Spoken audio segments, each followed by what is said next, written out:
Good evening and compliments of the season as we review what has been a very eventful year on many fronts. For many, the year 2021 represents different experiences, but there are some issues common to all. The COVID-19 global health crisis that engulfed many social and economic activities, and the climate change debate that saw many countries call for greater action. So, just as the old year bows out, we look at some of the defining moments of 2021 that stood out as not just remarkable, but memorable. I'm Ladi Akeredoluale. And I'm Ijoma Onyato. Welcome to all our viewers at home and abroad who, like us, are counting down to the new year in just a couple of hours. But here at your multiple award-winning station, Channels Television, we're looking at our battles, our resilience, and the new normal. Now, we can't do this without talking about our politics. That's the hydra-headed security situation as well that presented itself in different forms across the nation's geopolitical zones. Now, let's look at why security, which we're starting off with, dominated many public debates this year, in spite of assurances that everything was being done to arrest the situation. Ladi, very disheartening there when we look at some of the attacks on schools. For instance, the government science secondary school in Kagara, Niger State, with about 40 students there abducted. That was a pretty sad one. And of course, the Greenfield University kidnapping, where at least 20 students and 2 members of staff were abducted in Chikun local government area of Kaduna State. Many feared for what was happening with children as they are unable to go to school safely, Ladi. Indeed, even the military itself was under attack during the course of this year. On the 8th of April, 11 armed forces personnel were killed in an attack in Benue State. Just like in July, a military plane was shot down by bandits. The pilot happily escaped. So let's come back here and take something, a reminder of something that happened almost at the start of the year, and which gave lots of hope that there would be significant changes. The president, after quite a bit of foot dragging, finally changed the service chiefs. There's a change of guards as Major General Lucky Irabo, who once served as the theater commander in the Northeast between 2016 and 2017, takes over as the new Chief of Defense Staff from General Gabriel Olonisaki. He hails from Agbo in Delta State. Until now, Major General Irabo was the Chief of Defense, Training and Operations at the Defense Headquarters. He is an alumnus of the Ghana Armed Forces Staff College, Ghana, the National Defense College, Bangladesh, and Harvard Kennedy School of Government Executive Program, USA. The new Chief of Defense Staff was formerly the Theater Commander of Operation Lafia Dole in Northeast Nigeria, as well as Force Commander Multinational Joint Task Force in the Lake Chad Basin area. He handed over as the Theater Commander of Operation Lafia Dole to Major General Ibrahim Atahiru, who is now taking over from Lieutenant General Tukur Buratai as the Chief of Army Staff.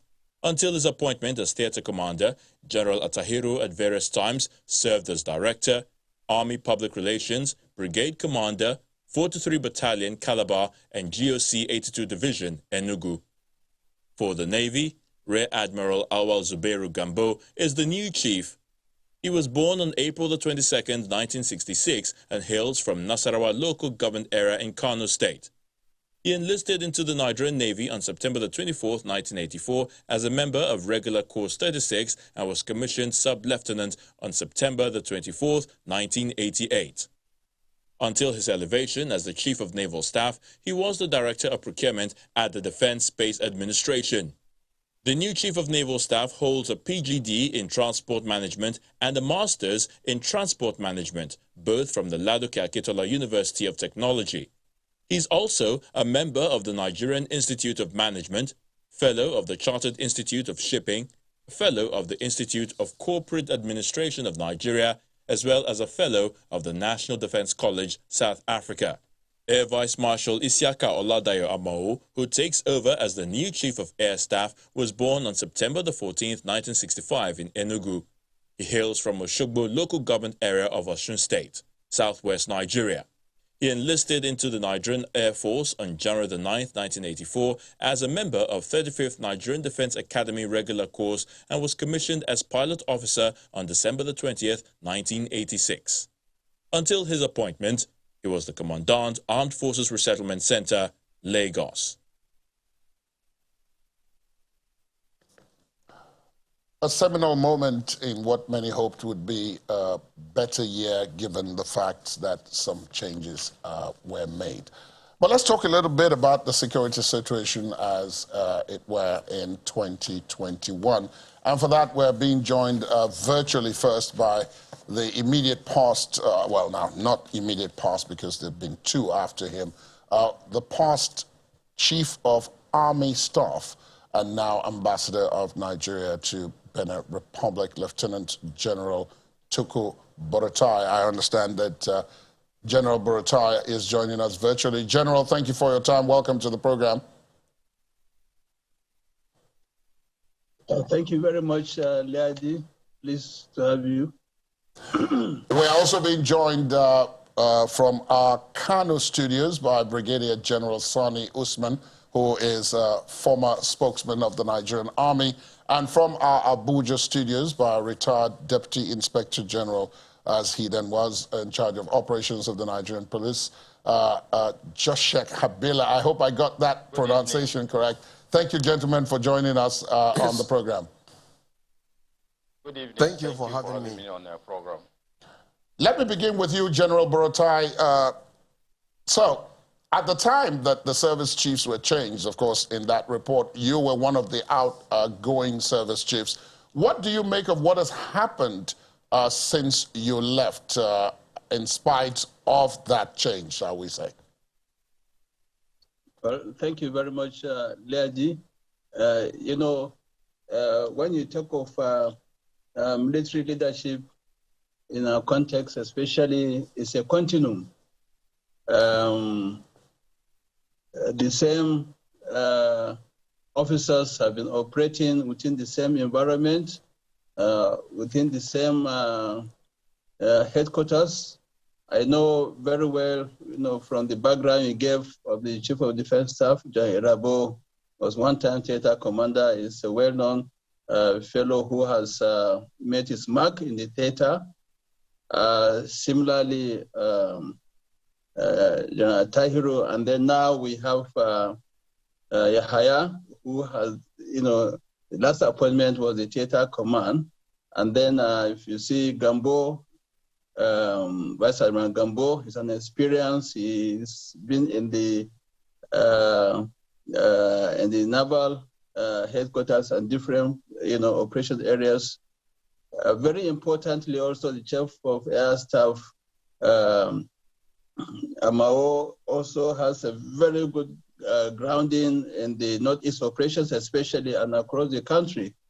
So this gentleman that took over, you know, from us, were in a very good state, you know, to continue from where we stopped. And, you know, apart from the initial challenges that started, immediately we left, I think they have found you know, the right coordination, the right synergy that is required to take, you know, the country out of the insecurity that we've been facing.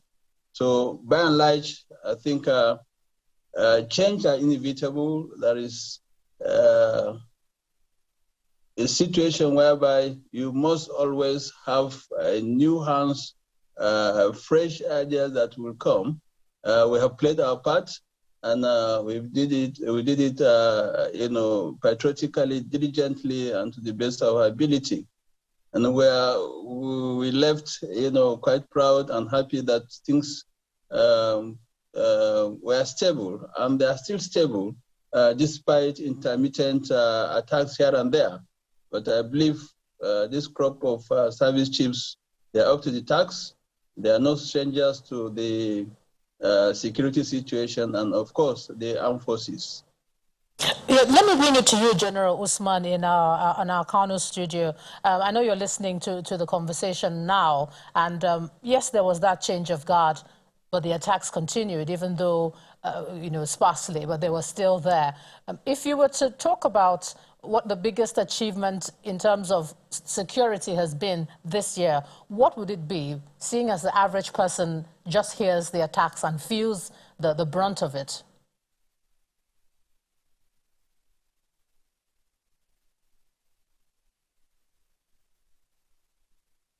Are you talking to me? Yes, yes, indeed, General Usman, yes, sir. Okay, all right. Even though I haven't gotten much part of your question, but I was made to understand that you are talking about the greatest achievement of the military in 2021, or? Yes, sir. Well, honestly, the achievement are unquantifiable. If you look at it from the perspective of the fact that 2021, apart from the renewed synergy among the armed forces and other security agencies, but you have seen the concerted effort on the fight against terrorism and insurgency to the extent that over 23,000 of the terrorists have voluntarily,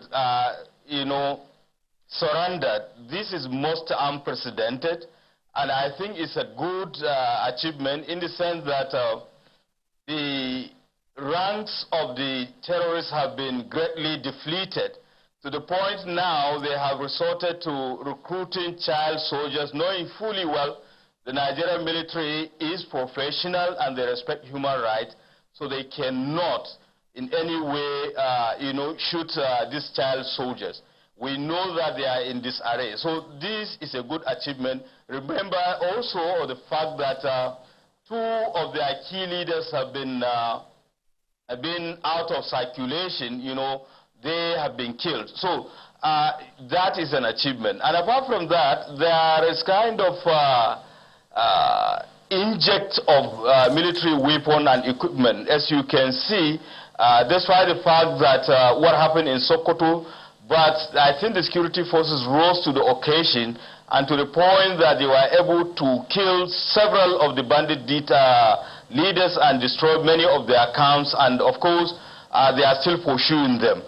So that is an achievement. And when you look at it also, the issue of the level of attack, both in terms of soft and hard target by the terrorists, it has also been reduced to the point now I think the terrorists, they are on their knees. However, the issue now, it is not issue of achievement. We are concerned about the level of insecurity in the country, and it requires collective effort of all the components of the Nigerian society. Because the understanding people tend to have agreed the primary responsibility of the government is the welfare and security of the people, but the government alone cannot do it alone. Therefore, it is a collective responsibility. However, the government has to take lead. So there are issues that we need to address, because bulk of the conflicts that we have in this country, they have their root causes to issues associated with socio-economic deprivation and bad governance. To what extent are we addressing it? And secondly, now we have this unprecedented number of terrorists surrendering. What mechanism do we have in place vis-a-vis our experiences in Sierra Leone, Liberia, and just recently in Rwanda? What are those things in place that we make sure that we handle the issue most, effectively and professionally to ensure that we will not have a relapse and justice is served? Not just justice to the victims of the Boko Haram terrorism activities, but even to the terrorists themselves. So these are issues that we have to look at. Then again, various components of Nigerian society have to be brought on board. When you have a problem, take for instance, if it is a fire, you don't discriminate about the type of water you will use to extinguish the fire. You need all that you can muster. The first thing to do is to quench the fire, then of course anything else will follow. Therefore, we have myriad of security challenges, that various part of the security architectures are now involved. Because there are issues that basically they are supposed to be the responsibility of the police. Now the military are doing it. At that point that you are, General Usman, preparing for at that point that you are, General Usman, you've mentioned the police. So let me bring in the retired DIG here. While the military can say that, claim some successes, 2021 was a challenging year for the Nigerian police, of course, with the NSAS matter, which reared its head, and all the other questions about police high-handedness and the issues of welfare and so on that came up. Mr. Habila, now that you're out and you're able to mix with people who are not within the police force and so on, do you think the perception that the force has in the larger society has somewhat negatively impacted on its ability to perform its tasks, which is why others are stepping into the breach? Yes, thank you. The perception of members of the public as regards the performance and the behavior of Nigerian police is beginning to be put on the table, and some of the reasons why some of these things come up have also been addressed or are being addressed. But I agree with you that the members of the public have cried out as to some of the things the Nigerian police do that does not allow them open up to them in terms of giving out of intelligence, information, and working together with them.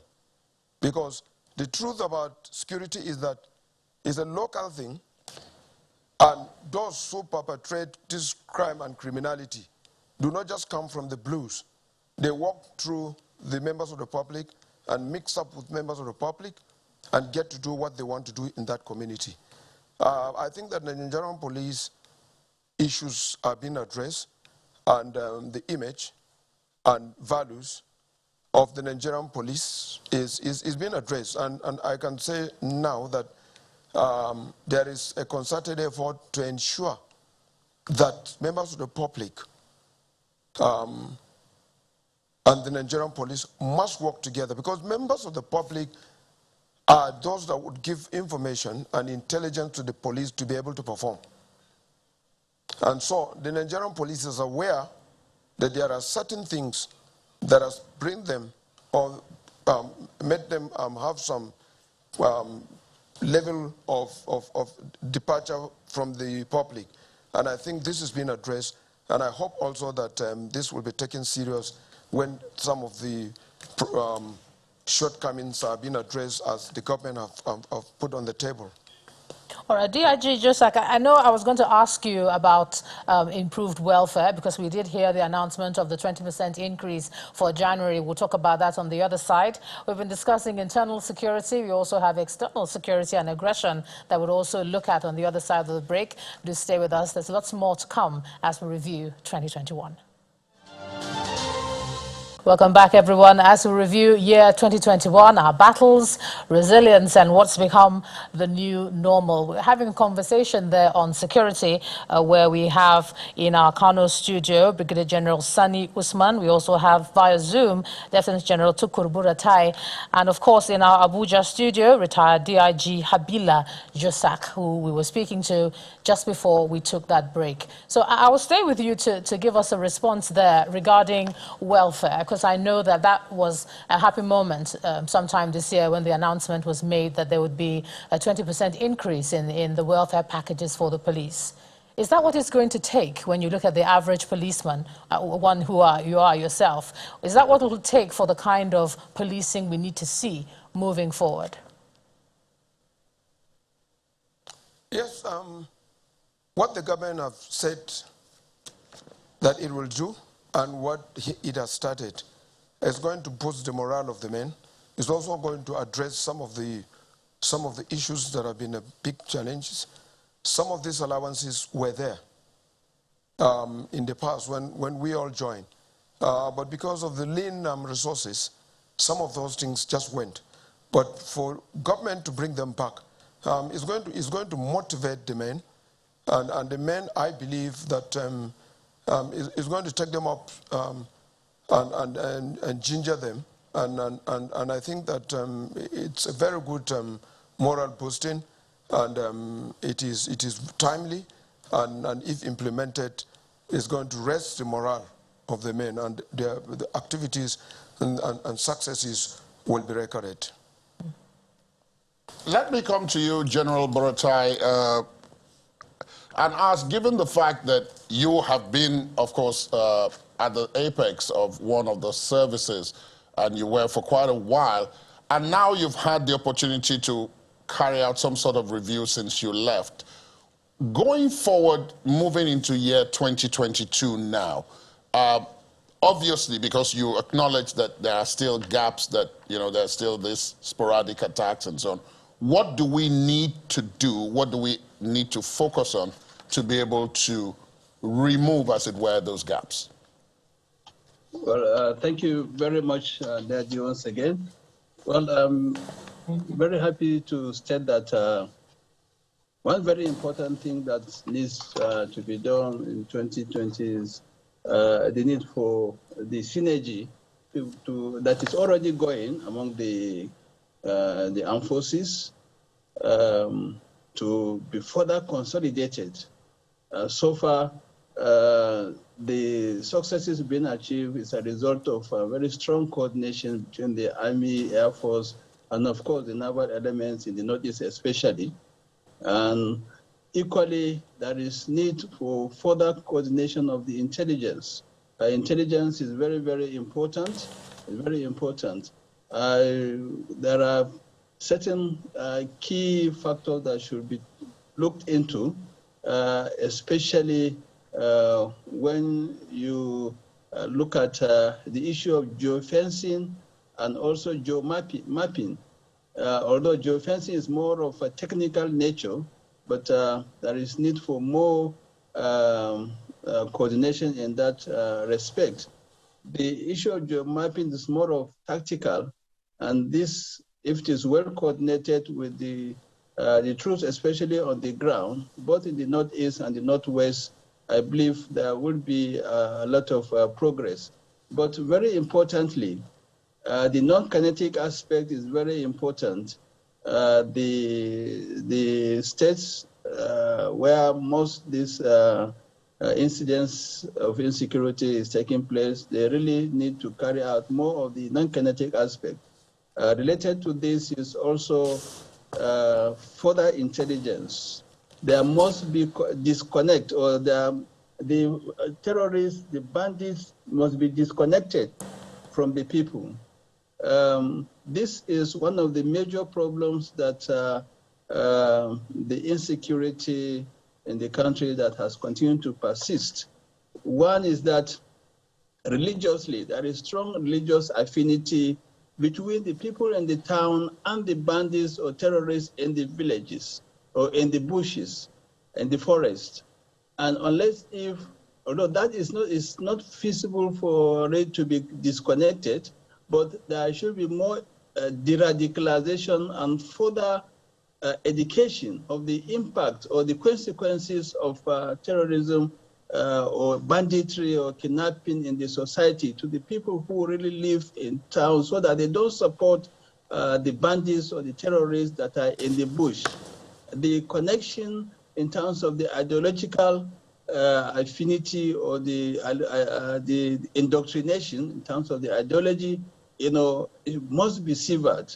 And this will require serious preaching, serious enlightenment of the people. Now, there is also the issue of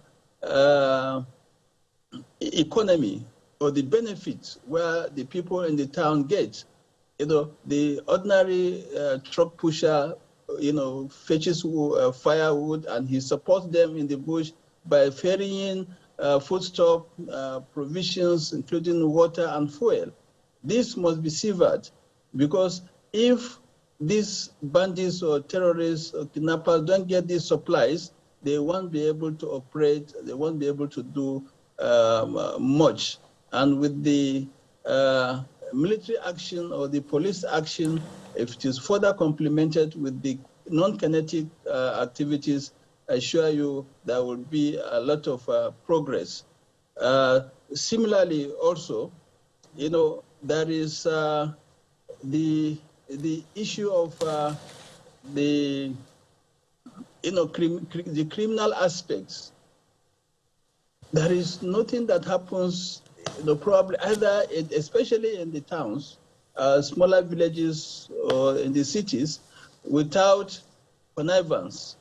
So the informants must be fished out, and this could be gotten through technical intelligence and, of course, very close coordination with the traditional rulers as well as the local government administrators. This is very important. The local travelers, especially those transporters in the garage or in the parks, in the markets, they must be identified. And once this thing is done, I believe, a lot of success will be achieved. All right, General. It's really criminal. Apologies, then.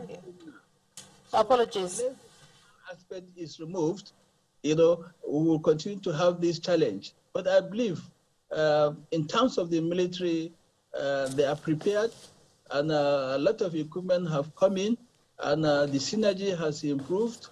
This is what is required to see to the end of the insecurity, in the country in 2022. There is hope. All right, let me bring it back to our Kano studio, General Sani Usman there. And I'd like to quickly talk about the humanitarian fallout of insecurity, banditry, etc.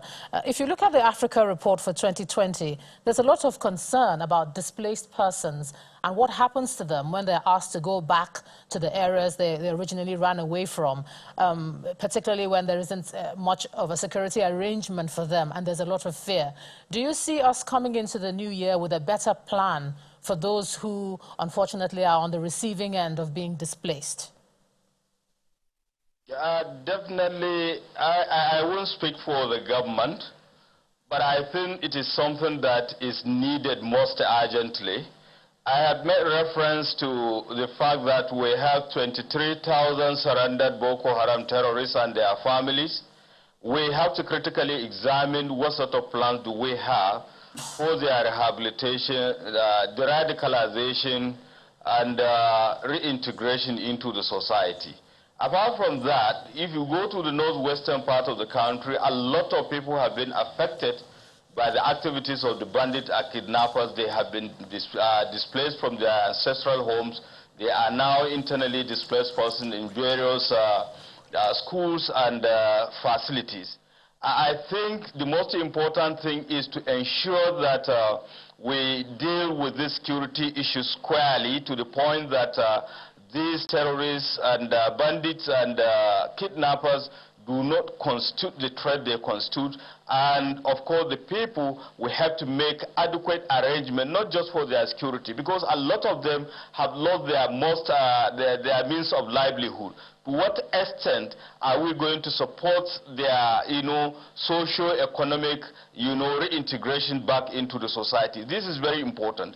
At the various levels, the government is supposed to do more, the state, and of course the federal government. But beyond that, again, we have to critically examine our relationship with our neighboring countries. Yes, we have the Lake Chad Basin Commission, which is doing very well, of course, and the Multinational Joint Task Force. But I think we have to heighten our diplomatic shuttle, because bulk of the weapons, illegal weapons or illicit weapons and drugs, they come through our land borders. To what extent are we synergizing with them so that we can minimize the security threats that our security forces can deal with?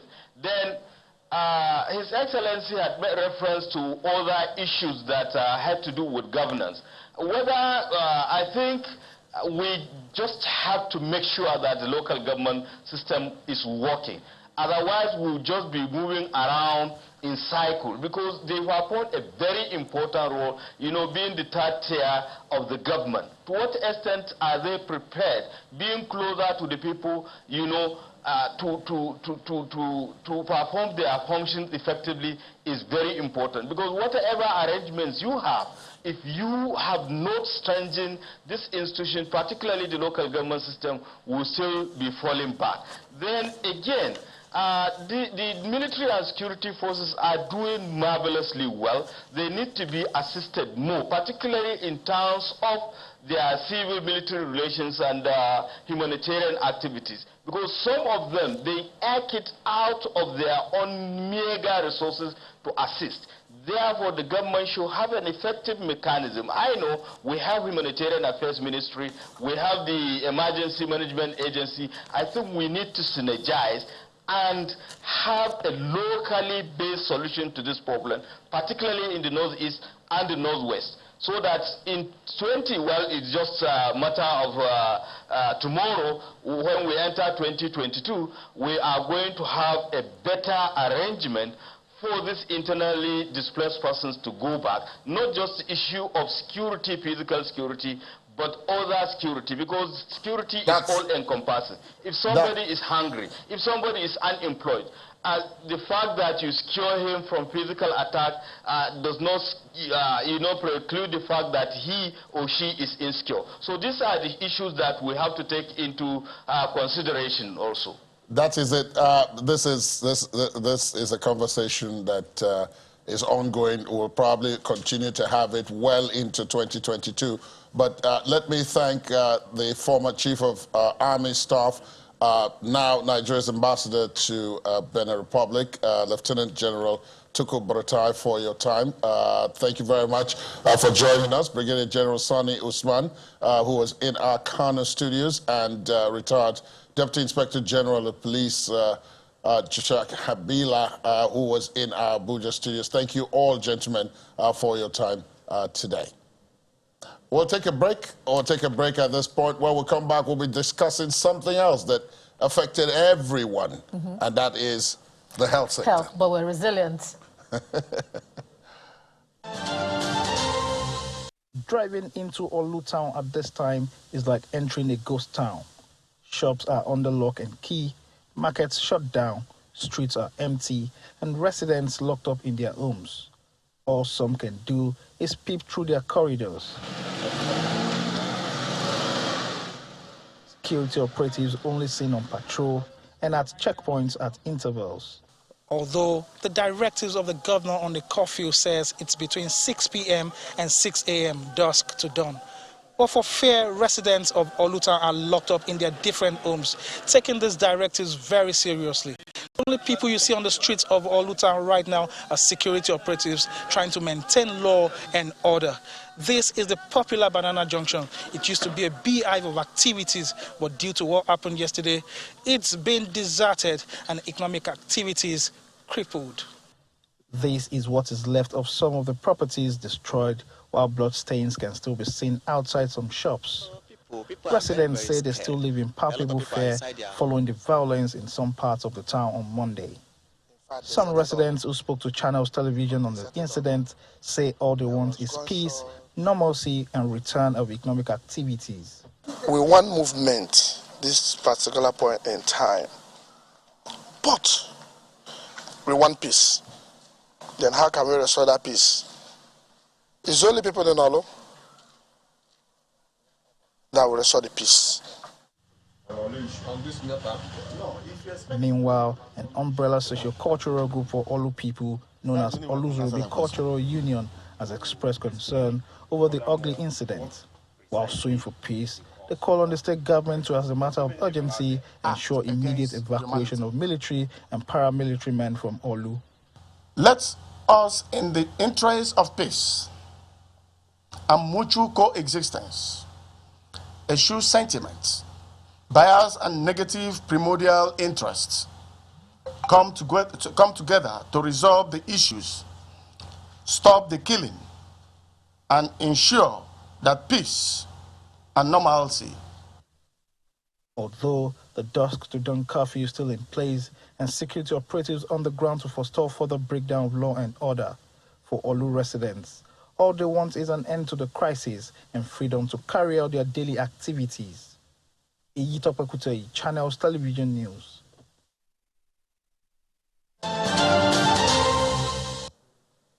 one of the many defining moments there of 2021.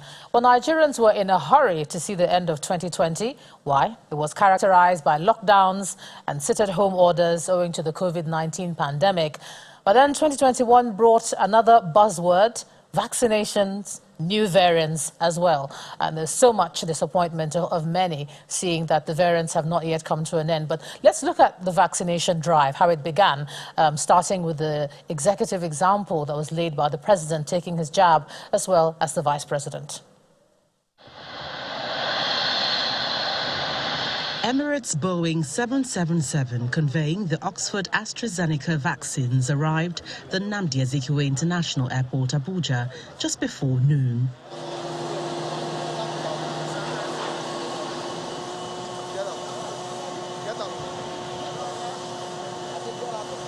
Airport officials coordinate landing apparatus to ensure the evacuation of the almost 4 million vaccines from the COVAX facility.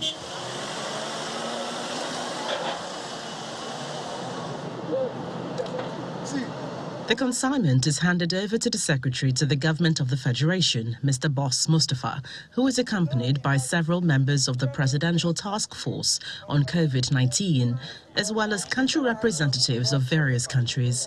He assures Nigerians that the vaccines are safe. They are very effective and efficacious, and that I would urge at the time of vaccination and deployment, if you fall into the category that will be vaccinated, make yourself available. It will do you no harm. Nobody is intending to kill anybody. This is for the good and well-being of Nigeria. In the coming months, more vaccines from the COVAX facility are expected in the country. We're also expecting vaccines from the African Union through the AVAT platform. We're expecting some 41 million doses of vaccines from the African Union, made up to 22.9 million doses of AstraZeneca and about 18.4 million doses of the Johnson & Johnson. Approximately 3.924 million doses from the Serum Institute of India is the largest single consignment to be shipped out of India, who is promising to bring another 100,000 vaccines to Nigeria. I would also like to say that as a gesture of goodwill, in addition to the supplies through COVAX, India will also be donating 100,000 doses of vaccines for Nigeria, for which we got the approval yesterday, and it will be coming shortly as well. The consignment is shipped expressly to the National Cold Chain Facility for storage, while the National Agency for Food and Drug Administration and Control commences analysis ahead of the vaccination exercise this week. This is one crucial step towards halting the COVID-19 pandemic in the country. We're still a long way off from achieving herd immunity. This would only guarantee ultimately 20% of the population being vaccinated. But what critically resonates at the moment is a further adherence to the non-pharmaceutical interventions so that Nigerians can remain safe in this period. From the cargo terminal of the Nnamdi Azikiwe International Airport, Gloria Umezuke, Channels Television News.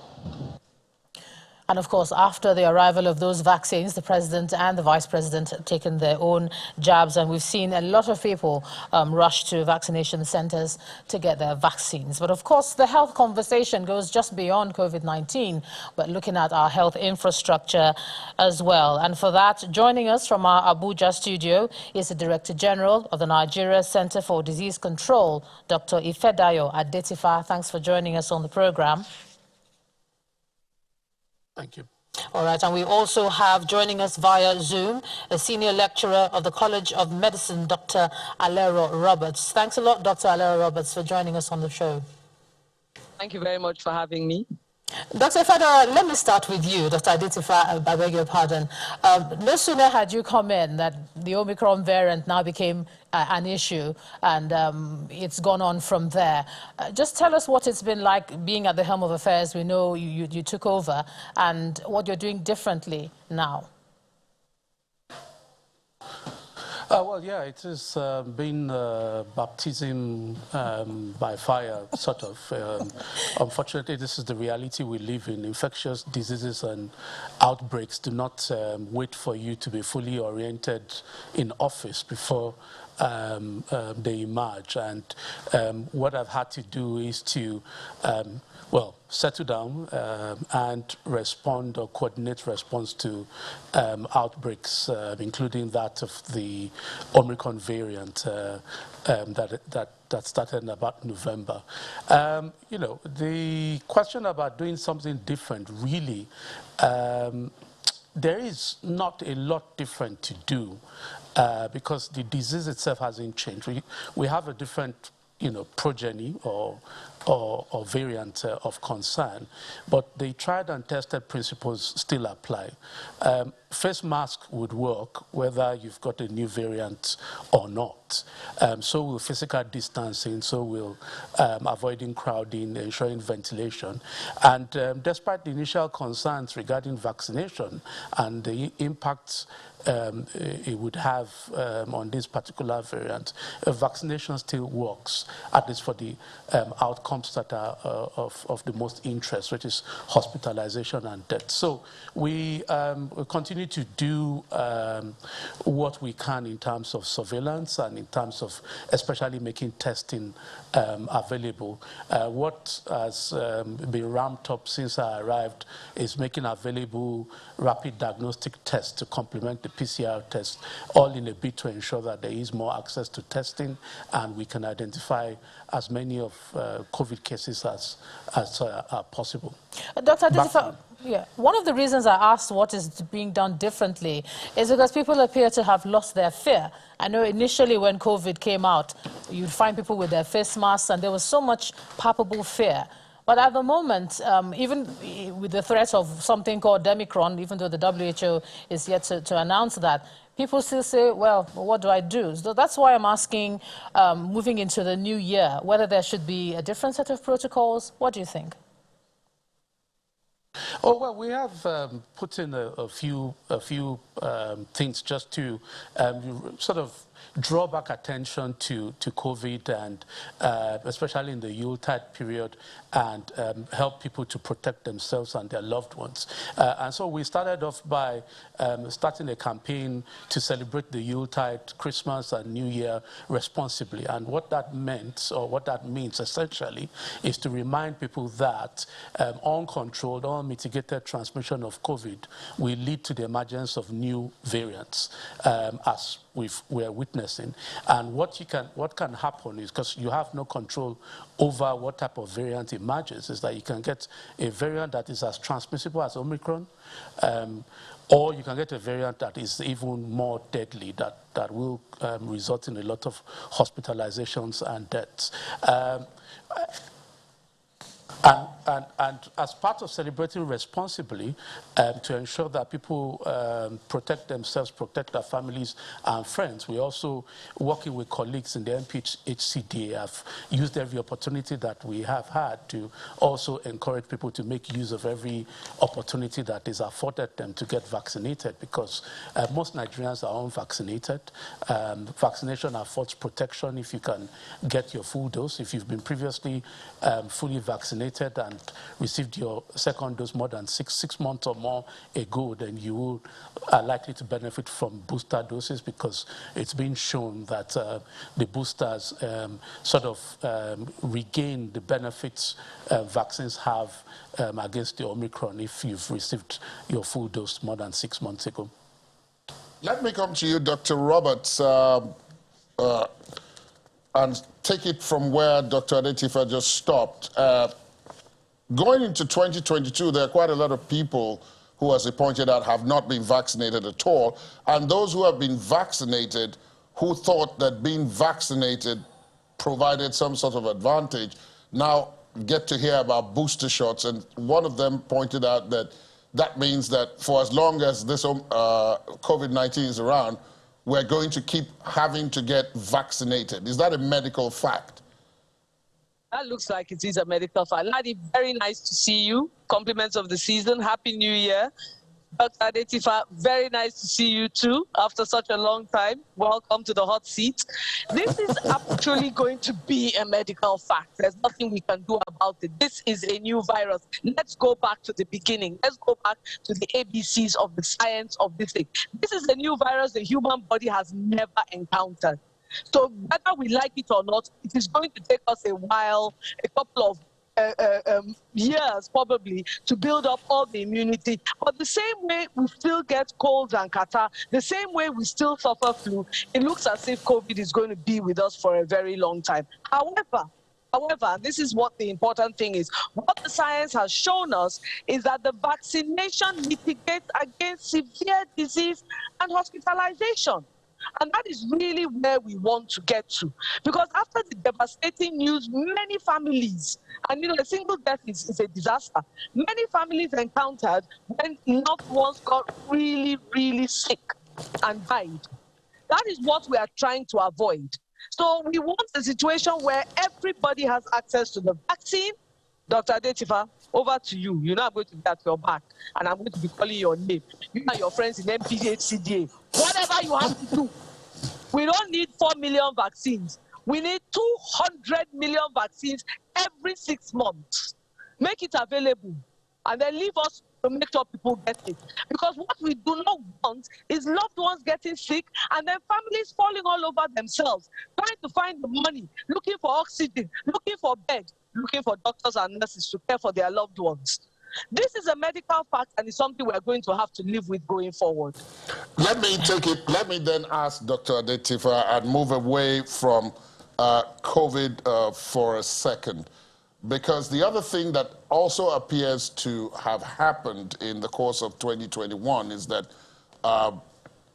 the ball might have been dropped on some other diseases, which some have pointed out have in fact led to more fatalities amongst Nigerians than COVID-19 in fact has had, the likes of Lassa fever and cholera, just to take 2 examples. Would this be a fair comment?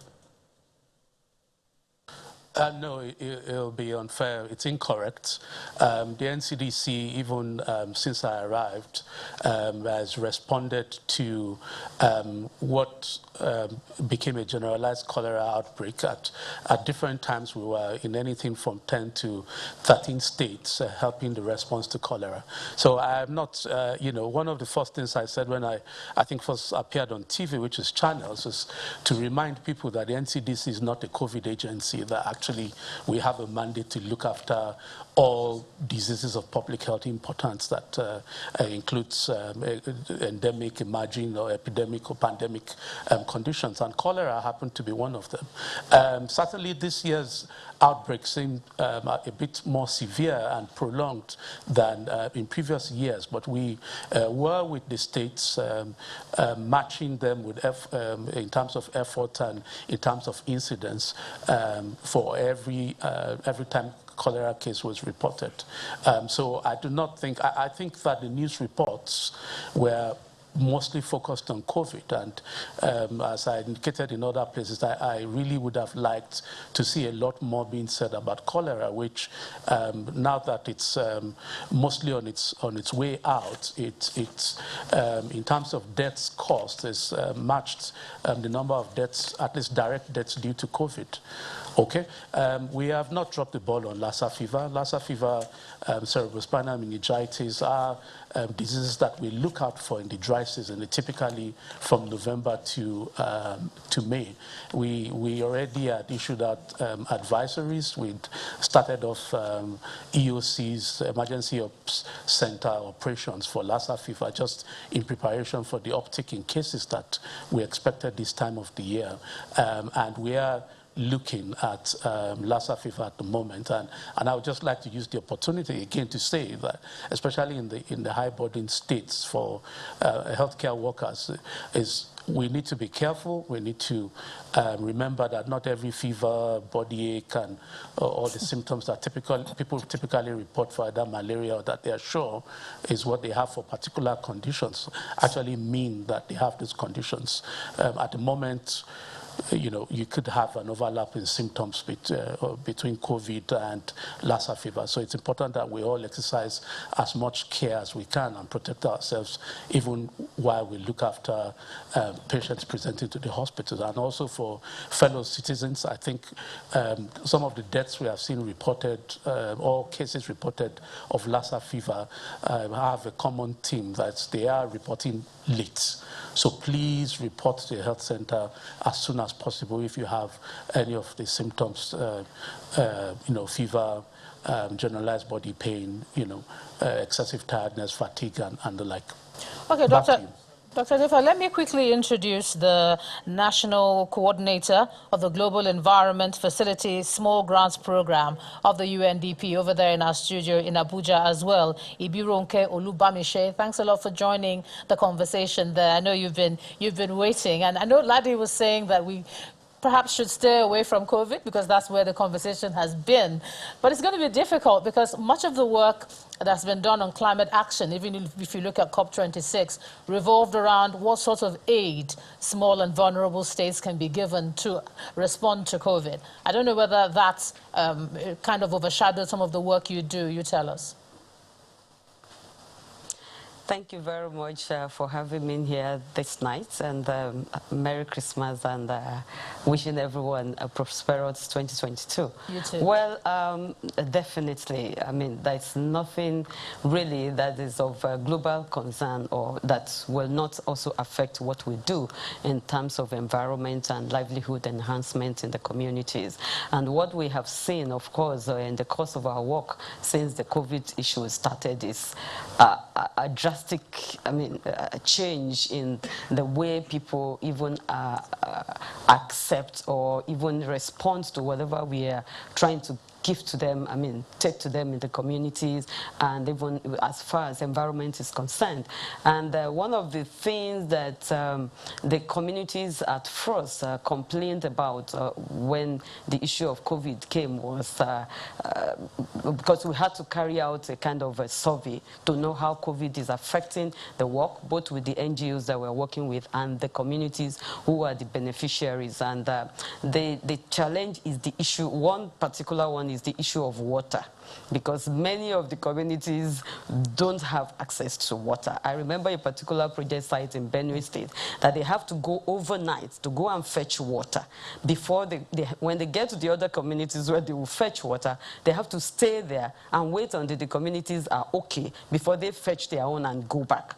And then you are now telling them that's water that you are actually managing to drink and to meet your basic work. That water now has to be used to wash your hand for at least 20 seconds or so before you can eat because of COVID-19. And we can see that, very, very important challenge as far as the communities are concerned. And so it was a bit difficult for us to convince them.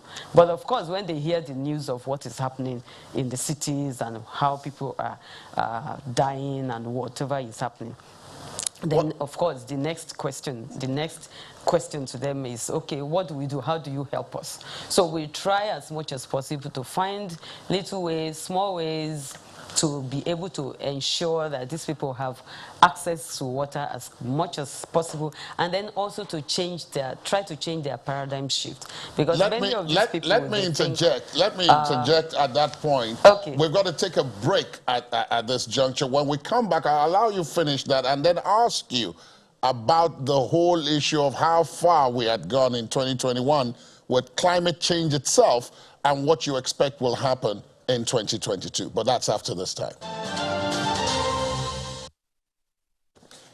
Welcome back, and thanks for staying tuned. We're on our 2021 review, and just before that break, we're talking about climate change and how it relates to issues of health and where we were with that. So I'm going to go back to our guest in the Abuja studios who was talking about that as promised, and now ask you about climate change itself. Ijoma made a reference to COP26, which was this really huge event that took place during the course of this year, and anybody was there.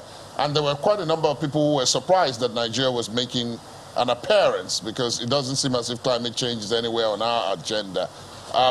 Did that change in 2021, and where are we looking towards going in 2022?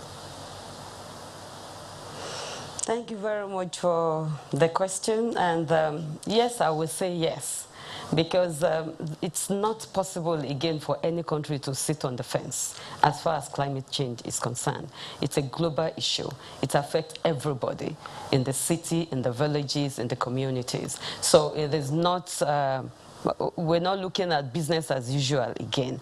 And so from the government perspective, I remember before the COP26, the climate change policy was actually launched some months before the COP26, which was a good step in the right direction as far as the government of Nigeria is concerned. And then I also want to say that when the COP26 finished, and then we came, at the end of it, the federal government, through the Federal Ministry of Environment and the Climate Change Unit, also organized a stakeholder consultative meeting, which I was also privileged to be part of it. And then the idea was for the experts and the people that are concerned to come together and review what went wrong. I mean, what we did well, what we did, we didn't do very well. How do we go from here, and what we do as far as Nigeria is concerned? And so I want to believe that, I mean, the people that are there now, honestly, I'm not trying to flatter them, but they have actually, they are taking steps in the right direction, and I hope that the federal government will continue to support the efforts of these experts who are working in the area of the environment, especially the climate change unit in the Federal Ministry of Environment. So Nigeria is making efforts.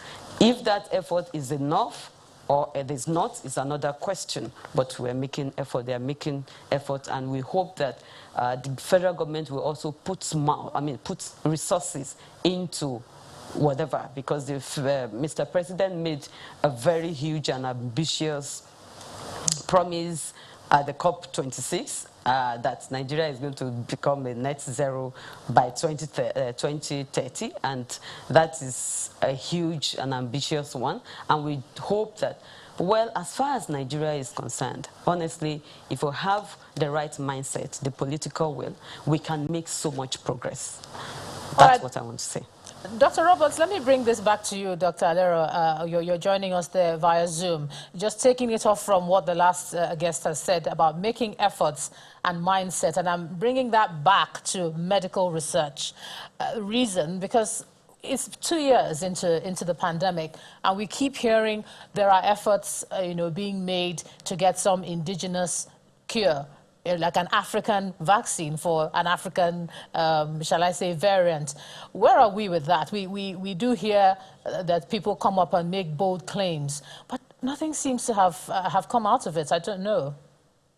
Well, unfortunately, research, science, the process is pedantic. The process is there. It is just has to happen. So I know a lot of progress is being made in the development, and it's not an African vaccine. It is a vaccine that we can produce and distribute in Nigeria and in Africa. And a lot of work is going on. But like I keep reminding everybody, it's one thing to make the vaccine, but the production and distribution is out of the health sector. And that's the part where government needs to step up to the plate and be proactive. If you will recall, and I think we had this discussion, Ijoma, when AstraZeneca, the Oxford AstraZeneca was being developed in Oxford, or wherever it was being developed, if you will recall, they were also at the same time making arrangements with places that would produce the vaccine in massive amounts, doses, so to speak, so that at the time when they were ready with the vaccine, they would have literally factories and manufacturing plants set up to roll this thing out. That is where we need to be paying attention, because right now, the science of producing the vaccine, to put it very simply, is pretty much a plug and play. All that technology, the knowledge is there, the technology is there. It is our Nigerian scientists in the diaspora who are also working hand in hand with our Nigerian scientists in place. But that's not where the problem is. The problem is going to be having manufacturing plants that can produce the vaccine in sufficient doses to satisfy our population. So that is where we need to be finding out what is the government doing about this. The health sector doesn't set up manufacturing plants. Dr. Adechifa, I want to come to you and not fall into the trap that you accused quite a number of people of falling into, which is in terms of the news cycle being mostly about COVID. And so I want to ask this. In 2021, there were quite a number of work stoppages in the health sector, doctors and so on, which undoubtedly had impact on how much was could have been done in 2021. Now, looking into 2022, which is just over 3 hours away now, would you think that enough has happened in 2021 to make that experience something that will not happen in 2022? Well, healthcare worker strikes are really not desirable, and I hope that all of the negotiations and agreements that have come out of the different disputes that underlie the strikes in 2020, 2021 would have now been solved or have been ironed out.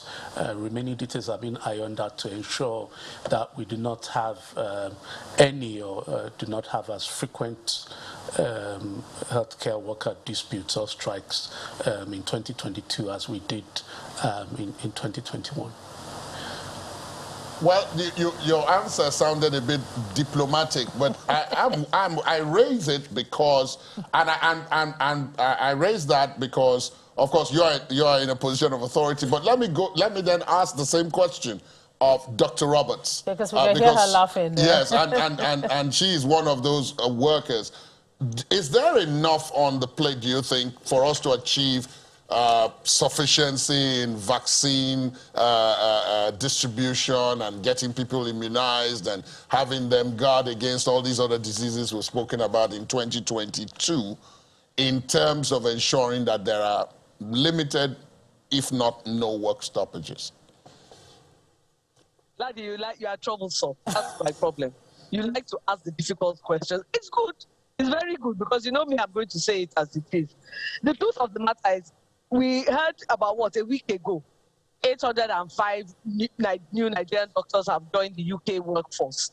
And I mean, I'm talking to a lot of my friends in the UK workforce who are Nigerians. There's a certain town where a certain child I know lives, that 2 years ago, there were 2 or 5 black faces in that town. Now, there's a whole class from OAUTH.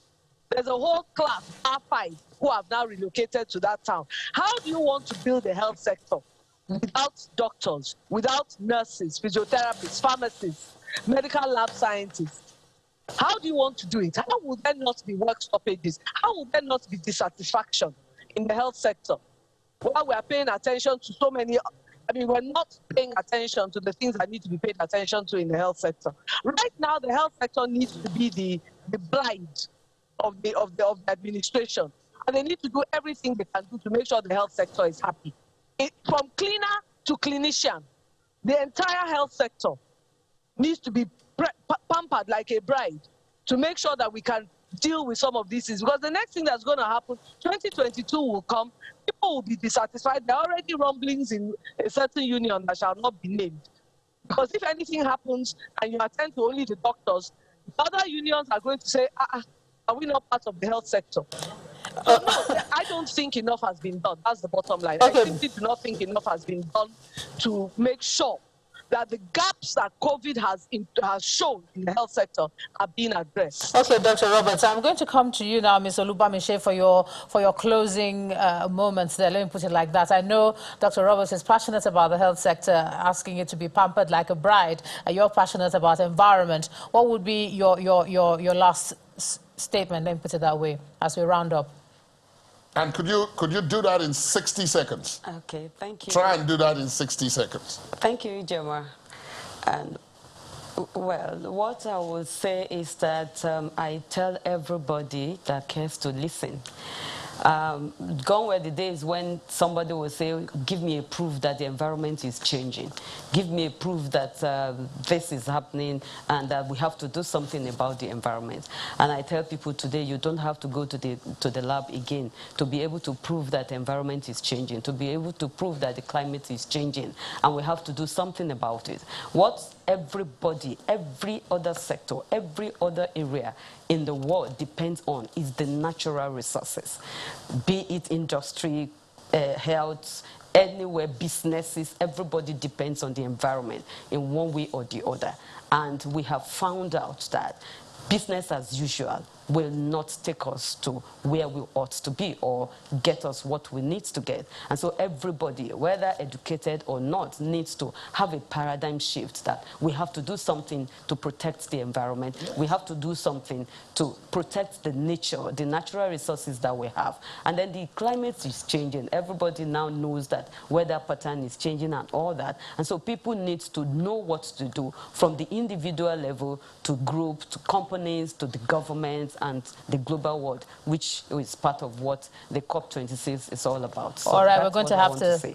Everybody needs to get involved. We're going to have to thank you so much for your insight there. National Coordinator, Global Environment Facility Small Grants Program of the UNDP in our Abuja studio, Ibirunke Olubamiche.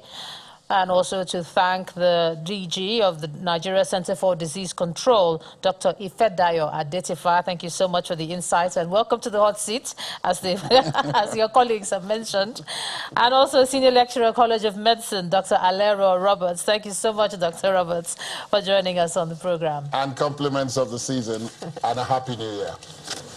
Same to you all. Now, Ladi, this won't be complete until we crunch some numbers. As many people would say, the bottom line is the bottom line, yes, isn't it? What's on the table? Yeah, and we're going to do that as we discuss the economy after this break. All right, thanks for staying tuned. Welcome back. And as Ijoma said before the break, what is all this discussion if we don't talk about the bottom line? And so we're talking about the Nigerian economy. And it did sink, or shrink rather, 1.8%. That's its deepest decline since 1983. And that is, of course, as a result of what we were discussing in the last segment, the COVID-19 pandemic. The National Bureau of Statistics declared that the nation's economy grew by 4.03%, though, in the third quarter of 2021. So that would be some good news. This output growth, of course, depicts steady progress, bringing the country out of a recession. So let's take a look at that before we open up the discussion.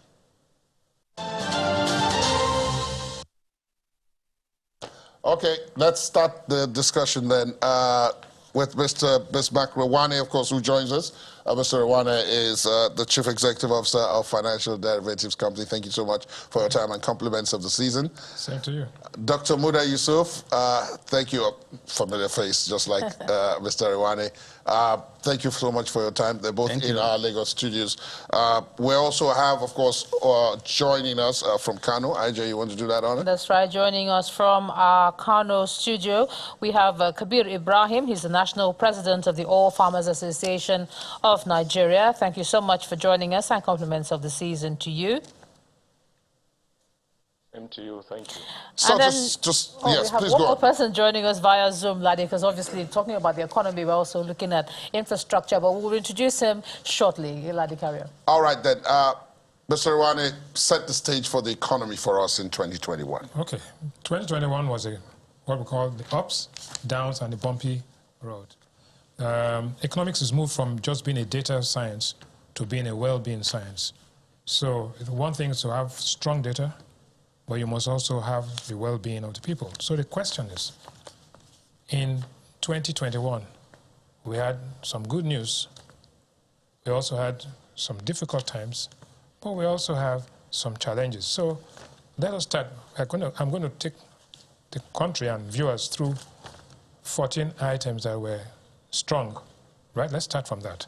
First and foremost, positive growth, 4.03 in the third quarter. But don't forget there was a base year, because you grew negatively by -6 the previous second quarter. So doing 5 or 4% from the base is important. But also, and that's why we're saying that strong data and perplexed people. What does a perplexed man mean? How does he feel? He's completely baffled and puzzled. He can't understand why there's strong data, but what I hear, what I see, and how I feel are three different things. That's the issue. So let us start from the GDP numbers are positive. Total factor productivity, that is the way we have utilized our stock of capital, is also positive. Inflation has gone down from 18% to 15%. The gross external reserves are up by 14% to $40 billion. The price of oil, $78, 81% above the previous year. And oil drives the economy. So that means that you and I and everybody should be feeling better. The budget expenditure for 2022, which was signed today, is 20.6% higher than that of 2021. Now, we are commissioning the largest petrochemical fertilizer and refinery project in the world sometime in 2022. We have the fertilizer plant. Price of fertilizer, meanwhile, has gone up by over 200% because of the current shortages in the world. Corporate profits were up by 30.8% to about 1.3 trillion naira. The stock market is up by, today closed at 5.6%. Nigeria raised $547 million from 5G auction alone 2 weeks ago. We also raised $4 billion from the Eurobond market. We had some money from the IMF, had the SDRs. Airline passengers up by 17%. But that's the good news. Let us now go why people are perplexed. Income per capita dropped by 3% to $2,100. The Naira lost 55% of its value in over 3 years, from 363 Naira to $1 to 566 Naira to $1 today in the parallel market. We've had 2 recessions in 5 years. Life expectancy is 55.75%, the 4th lowest in the world. In other words, say if you are a Ghanaian, you are going to live about 6 or 7 years longer than your Nigerian counterpart. Unemployment is at 33%. The misery index is at 48.7. 93.9 million people are in multidimensional poverty. Road accidents last year up by 4.57%. That is 5,101 people died in road accidents. Diaspora remittances also fell. So, what does it tell you? The most important thing here is that official inflation is coming down. But people say, well, how come? I'm having problems. So what we did was to carry out what we call we created a synthetic basket made up of 9 items. The first item was, so while the official inflation data is showing 15.4%, that means the prices of goods increased by, between last year and this year, increased by 15%. That's the national basket and across the country. We now looked at Lagos alone, just for a second. And we took one item, number one item, we took cooking gas. It was, December last year, it was 3,600. Now, it went all the way to 10,000, but it's now 8,200, which is 127% higher than. We took rent of a flat in the mainland of Lagos, which was 600,000, went up to 900,000, which is up 50%. Flight ticket between Lagos and Abuja, 36,000 in December last year, now it's 73,000 return. Diesel was 195 naira a litre. December last year, it is 350 naira a litre this year. A bag of flour was 13,500 naira a bag last year. It's now 21,500, 52%. Sardine was 350 naira, Titus sardine. Last year, December, it's now 600 naira. Chicken was 1,500, now 2,200. Olonyi beans was 21,000. Last year, it's now 56,000, 166%. And table water was 50 naira, now 100 naira. The synthetic basket had an average increase of 88%, while the national basket had an average increase of 15%. So what does that mean? But interestingly, the top 5 companies made a total of 788 billion naira in profit after tax. They paid taxes of 386 billion naira. To put in perspective, 788 billion naira is more than what all the states in Nigeria and federal government share in 1 month So 5 companies made that profit. So it can't be that bad if everybody's making money. And they employed more than 250,000 people. The next slide tells you that what you look like. We're talking about COVID and health. In 2017, the average weight size of a Nigerian was this, and by 2021, it slimmed down a little bit because of COVID. It's quite fit. Quite It fit. became fit. Right, so in the last 5 years, let's look at, we looked at last year and this year. The last 5 years, 12 indicators, 6 green, 6 negative, and 1 neutral. But the most important thing is that we mentioned this. The Economist published its pocketbook of numbers that came out 2 days ago.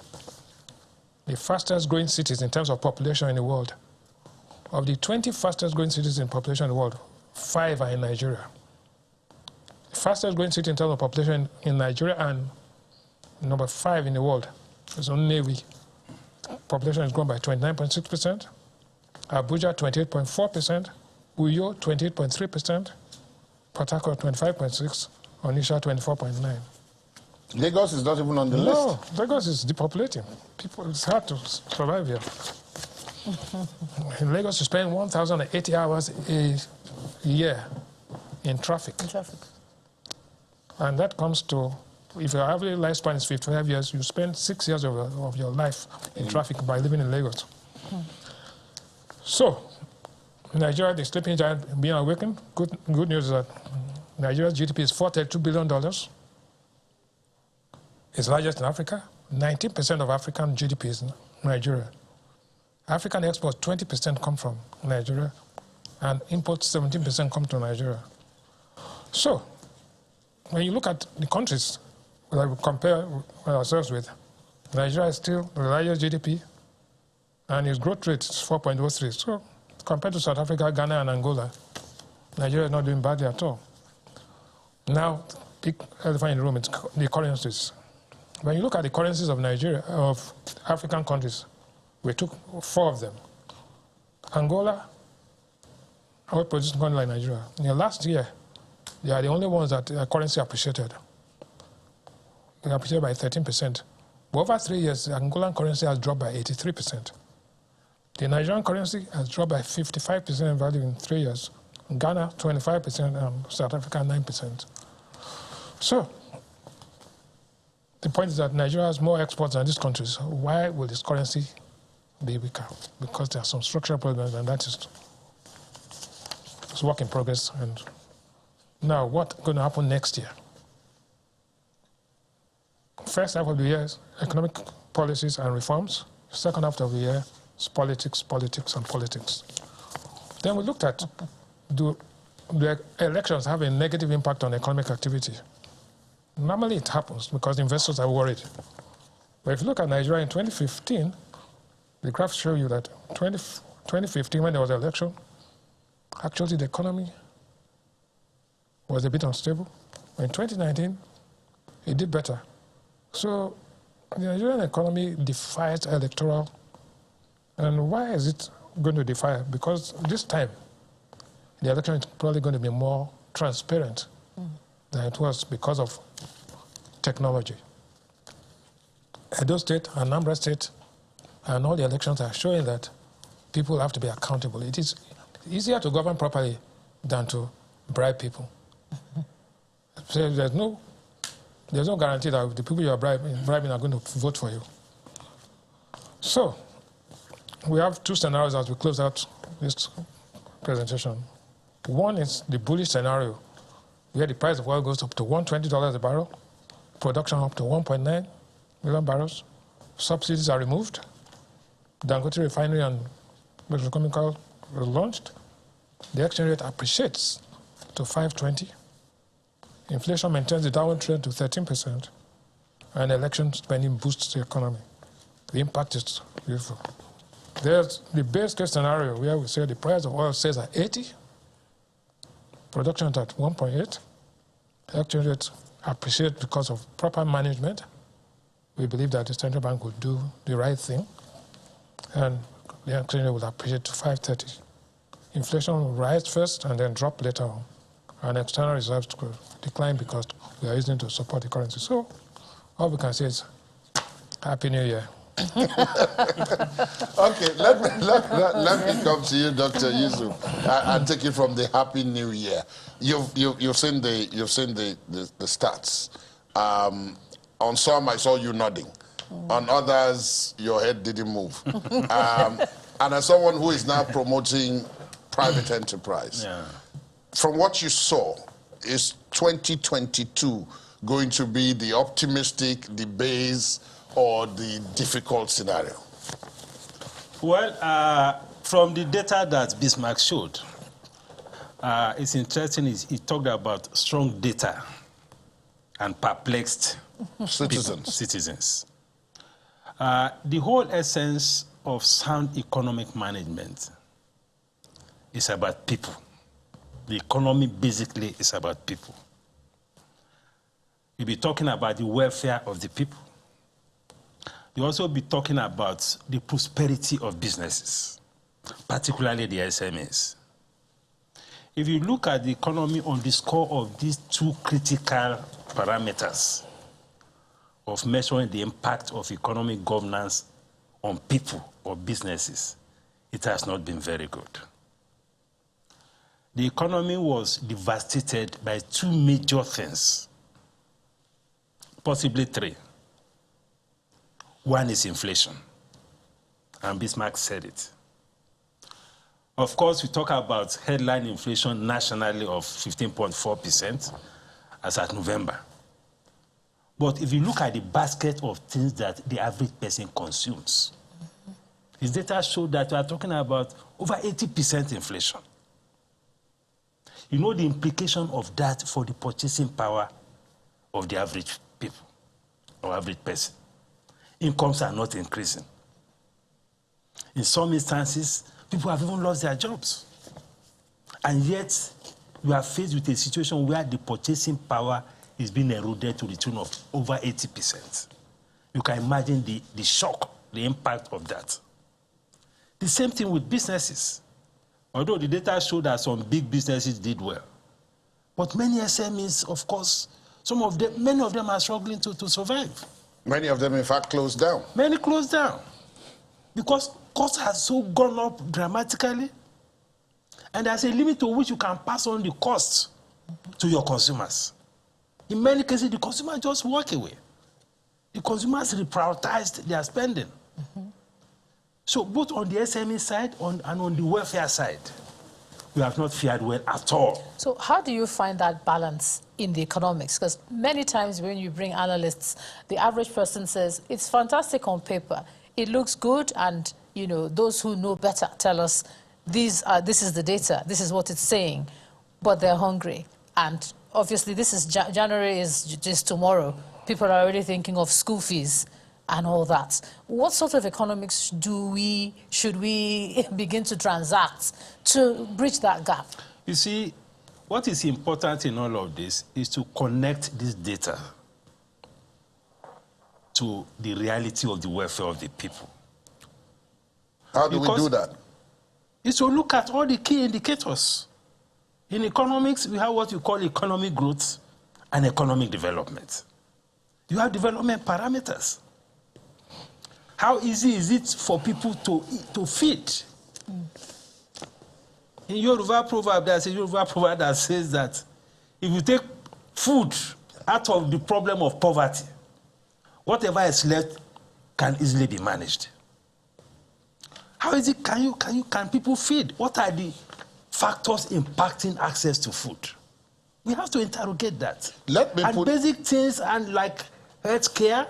Let me put you on pause, because when you mentioned the issue of food there, our guest in Abuja is deeply involved, or rather in Kano Studios, is deeply involved in the production of one of the staples. I think we should even introduce him. He's the national president of the All Farmers Association of Nigeria, Kabir Ibrahim. Thanks for joining us and welcome to the conversation.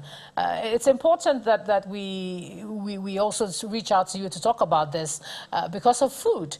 How was it for you in 2021? We know that many people have gone to the markets and they're feeling what is going on. But at source, farming, you know, where you are.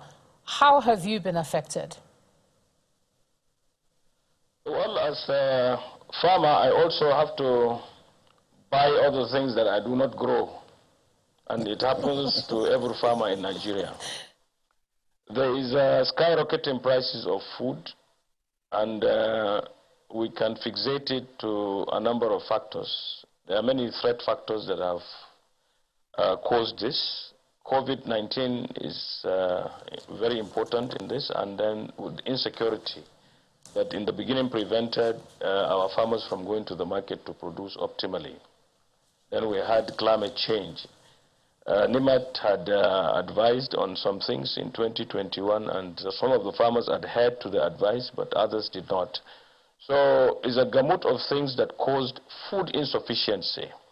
And then prices of food has gone up, and everybody is complaining, and blame is even being put on the farmers' doors. But we sell at the farm gate, and our prices are not very bad.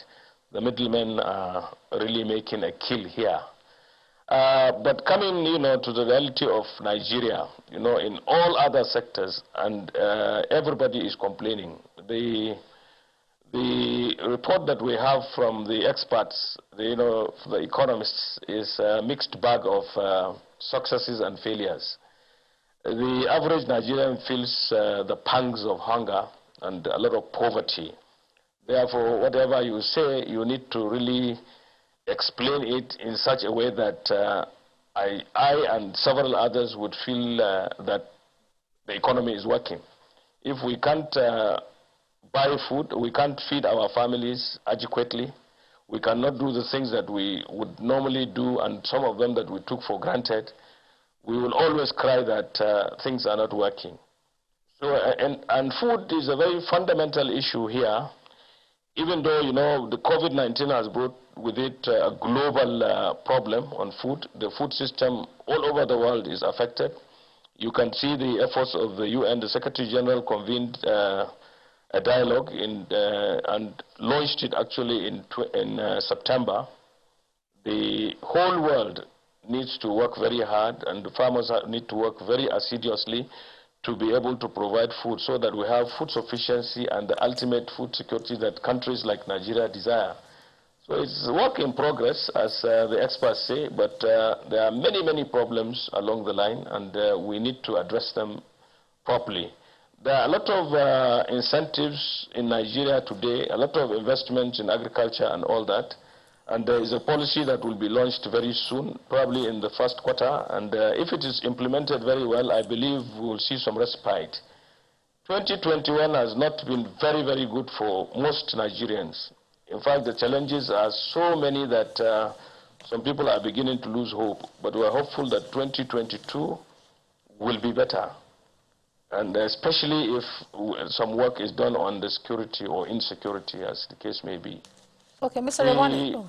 Apologies. Issues around SMEs and many other things are very valid, as the MD of BOI said. Once small businesses don't work and the larger businesses work, we tend to look at it as monopolistic. The big companies will always survive because they have monopoly of all these things. With small businesses, like I have a bakery, I had to close it down because when I buy flour and buy sugar at the prices that obtained today, it is not possible for me to sell my bread where I live. I live in Katsina. And so it is exceedingly difficult for small businesses to thrive. Let me come back to you. That's why I think... Carry on, sir, please. The problem in Nigeria is that the small man is not properly incentivized to continue to do what they do optimally. So, and we are the majority. Therefore, there are very, very serious complaints all over the country of poverty. And it is very, very important that the economists look at that. We should be the engine room of growth. Not the monopolies, not the big, the Dangotes and Nestle's and all those people. The small people, the aggregate of what we get and what we do is what makes the country go. In the United States, they have the Small Business Administration, and they do a lot of work. They incentivize small businesses, and that is why they have food security. And food security means that you are able to eat what you want to eat at the right time, and what you eat is also nutritious enough to keep you going, to keep all your faculties working so that you go to the moon. And that's what happens in the first world. In Nigeria, we do not have that possibility. All right, let me bring it back to you, Mr. Rewane, because some people would say this all begins from the budget. Yeah. And we all know about the signing of the appropriation bill. Some would say if we do not appropriate right, we're not going to get any good results. Is that something that you think is a factor? The budget is important, not just how much you spend, but it's important because it sets the fiscal tone, and that enables everybody to take a cue from there. So the budget as a tool of economic management, rather than how much you spend, is important. I think you have to understand something that, one, that the budget increase was about 16% over the previous year. But if you use inflation and you discount that budget for inflation, actually there's zero growth. Two, 16 trillion naira in an economy of 165 trillion naira is less than 10% of the economic size. So let's discount the budget. But it's interesting that people are talking about all of these things. The problems of Nigeria are well documented. What we should be talking about is the solutions. So we took a straw poll of 100 Nigerians and asked them, what do you think? 60 of the 100 said, we are tired of lame excuses. 20 of them said, we are tired of false promises. And the last 20 said, we don't care. That tells you why people are perplexed. So strong data perplex people. How do we get out of it? You said the big companies. 5 companies made 788 billion naira profit, but paid 386 billion naira in taxes. In other words, they gave back to society that.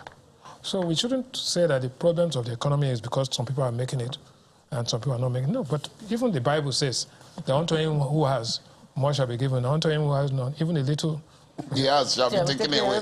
No, but that's put in a facetious. But the reality is that small companies need to be encouraged with motivated with policies that encourage them so that they don't get marginalized.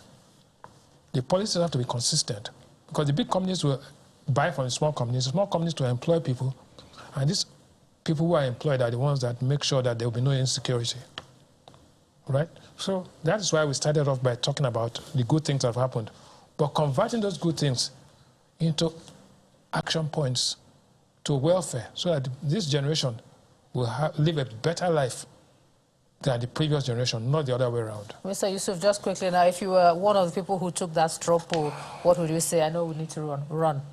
Well, as a small man. Well, as a small man, but in all of this, policy has a major effect on everything. If the policy is not right, a lot of things will be affected, whether you are SME, whether you are a common man. So the policy environment needs to be right. Because if the policy is not right, you cannot have investment. All of these things we are talking is about building the confidence of investors. And when I'm talking about investors, I'm not talking about the Dangotes and the big companies. Even the small farmer is also an investor. So we need to create that environment for those investments to thrive. And we also need good policy to create the right kind of macroeconomic environment. I mean, look at what has happened to the currency. I mean, look at the data that Bismarck just showed us. And you know the kind of systemic effect that the depreciation of the currency can have on both businesses and the welfare of the people. Look at issues of regulation. What are the regulatory agencies, what are they bringing to the table to support small businesses? Look at the challenges at the ports. All of these things have a way of impacting on everybody. So we need to have a holistic approach. And of course, earlier you have discussed the issue of insecurity. A large segment of the economy has been affected by that. It has a lot of economic implications. Indeed. So these are some of the things that we need to do, you know, to make sure that at least we get this economy back on its feet. All right, then. Thank you very much, gentlemen. Let's start, of course, Ajay, from the Kano studios. Indeed. Thanking our guest there, the president of the All Farmers Association of Nigeria, Alhaji Kabir Faskari. And here in Lagos, of course, Mr. Bismarck Rwani, always a pleasure. And Dr. Muda Yusuf, always a pleasure. And compliments of the season, gentlemen, and a happy new year in a couple of hours. Thank you so much for a bright new year, Mr. Rwani. We'll be right back after this break. President Buhari's letter responding to the Electoral Act Amendment Bill is finally before federal lawmakers in both chambers of the National Assembly on Tuesday. The 30-day deadline for President Buhari to communicate to the National Assembly on his decision to either sign or decline assent on the Electoral Act Amendment Bill expired on Sunday, December the 19th. In the Senate, lawmakers converge in groups. They already knew the content of a letter. Senate President Ahmad Lawan gets down to business and reads the communication to his colleagues, disclosing President Buhari's decision refusing to sign the Electoral Act Amendment Bill into law and the reasons given. The conduct of direct primaries across the 8,809 wards across the length and breadth of the country will lead to a significant spike in the cost of conducting primary elections by parties, as well as increase in the cost of monitoring such elections by INEC. In addition to increased costs identified above, conducting and monitoring primary elections across 8,809 wards will pose huge security challenges, as the security agencies will also be overstretched, and such large turnout without effective security coordination will also engender intimidation and disruptions, thereby raising credibility issues for the outcomes of such elections. Done with reading the correspondence from the President, the Senate proceeds to other matters. But a federal legislator draws his colleagues back to President Buhari's letter. Mr. President, it's my opinion that the Senate dissolve into a closed session and discuss on it so that we can take appropriate decision on it. A closed-door session commences. More than 30 minutes later, proceedings are open to the public. Lawmakers are seen still holding intimate discussions in groups and writing on a piece of paper. Sources say these are signatures from legislators showing the intention to override President Buhari's veto on the Electoral Act Amendment Bill. However, the Senate President makes no mention of what transpired during the executive session and adjourns plenary till the following day, going against the upper chamber's earlier plan of proceeding on its end-of-year holiday on Tuesday. In the House of Representatives, the Speaker also reads the letter from President Buhari declining assent to the Electoral Act Amendment Bill.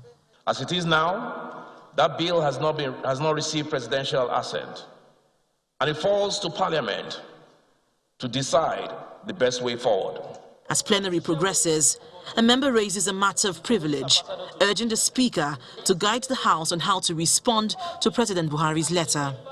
The word now in the street is that this is a do-nothing house. You've read the President's correspondence. We need to have a direction. The minority leader also raises a matter of privilege to immediately address the matter. So, Mr. Speaker, I'm begging this House that we can suspend our rules and immediately look at that clause that talks about direct primaries. The House of Representatives proceeds on its end-of-year holiday, and whatever response it intends to make as regards President Buhari's decision on the Electoral Act Amendment Bill will be clearer when it resumes in January 2022. Linda Akibi, Channels Television News.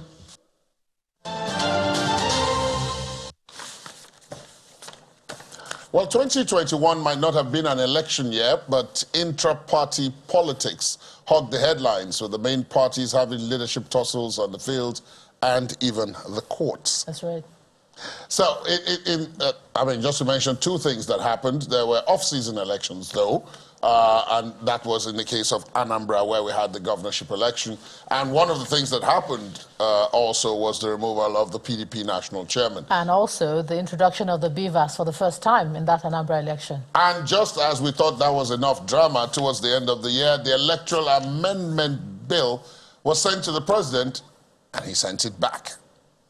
So, let's discuss all of this. But before that, let's take something. We already took something, rather, which you saw earlier, about what happened in the lower chamber about the Electoral Amendment Bill. So that will set the stage for our discussion on the segment. And joining us from our Abuja studios, we have Professor Usiju Medana, who is the Director of Organization of the CCEPC. That's what the body is called within the APC.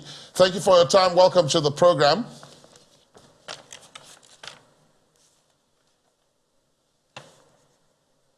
We're also being joined by Mr. Ilemona Onoja, who is a member of the PDP. And sitting beside him, of course, is Professor Jideofor Adibe, who is of the Political Science Department, Nasarawa State University. Gentlemen, I welcome you and compliments of the season. Because of time, let's dive straight in. And let me begin with you, Professor Adibe. This year has ended with a sort of bang. But if we go back, when the year started, were some of the things that happened, were they anticipated, do you think? Well, in terms of the Electoral Act, I don't know, because you remember that in the run-up to the 2019 election, we had this scenario where the president also declined to assent to the bill. And I don't think anyone anticipated or the BVAS will come on board, but we knew that increasingly INEC was trying to introduce technology to drive the election process. Anambra State election was very much anticipated, and I don't think the outcome was actually also what was many people widely speculated will happen. So in many ways, we know that the things that happened in terms of the Electoral Act that had been the amendment, discussions around the amendment had been ongoing since 2010, actually. And then you have the Amendment Bill of 2019, which didn't happen. The only thing I will say is that the distrust of government, the distrust of the federal government seems to have not changed. Because when the president declined assent in the run-up to the 2019, I think a few other amendments he complained about were done, and he still declined assent. So when this one happened, where he complained, in my own opinion, which sound like some reasonable grounds about direct primaries, and the whole idea was to delete Section 87. So that all the elections will be conducted, all the primaries will be through direct. There was a lot of hula-baloo from the public. Even though, in my own opinion, many people, my own reading of the situation was not that he refused to assent, but that he said, look at this again. And he marshaled what seemed to be reasonable grounds for not assenting to that. But because of that legitimacy crisis around his regime and what happened in the run-up to the 2019 election, I don't think many activists refused to give him a benefit of the doubt. Professor Adibe, let me just bring this to you and ask, because over this particular year, we've talked a lot about intra-party politics, the wrangling, and now we're looking at the process and all that. But my question is, are we looking at the right thing? Many say this is the time for us to focus on leadership, the leadership question. Are you satisfied with the kind of narrative that seems to dog our politics, rather than who we ought to elect looking forward? I think the question of that leadership, actually earlier today I made a comment. I was engaged in a conversation with somebody. I'm not one of those people who believe that once you get the leadership right, everything will be solved, that there's a magic elixir. I'll give you an example. It is very common for Nigerians to use Lee Kuan Yew, the former Singaporean leader who transformed it from third world to first world, or Paul Kagame in Rwanda. So I usually ask them, and you can see both leaders spent about 30 years. Lee Kuan Yew spent about 31 years. Paul Kagame has been there for a long time. So I asked him a question. In the Nigerian context, do you think Nigerians will allow any leader from a particular ethnic group to be in leadership position for over 30 years? Under Jonathan was there for less than about 5 years, and people were talking about Joe arrogance. Buhari has been there for less than 8 years, or some people are talking about colonization. So there are these environmental variables. I think we have to look at our own society. Yes, there's leadership failure, but it is just like this argument of the structure and the agency, the people and the structure. Which one should we resolve first? The argument of the chicken and egg, which one comes first? It's not a straightforward thing. How will a leader emerge when, for example, your name alone makes you a suspect? People say it is institution that we need. I agree. But how will institutions emerge when you don't have any leader that has a universal legitimacy, across the contending factions in the society? So it's not a very straightforward. Remember, what you call a good leader is a subjective metric. So when a leader emerges, the other groups, the other contending factions, will they see that person as performing if you say he's a good leader? So I think we should be looking at not just the leadership, as some people say, it is also the structure in which our environmental variables, including what some people will call the Nigerians and the Nigerian factor itself. Okay, Professor Adibe, in that case, if that is the situation, Professor Adibe, then let us talk to those who are actually practicing. And I see them on besides you there, sitting in the same Abuja studios. And let me go then to Professor Osiju Medana, who is of the APC, which is currently in power at the federal level, and stay with the question of leadership.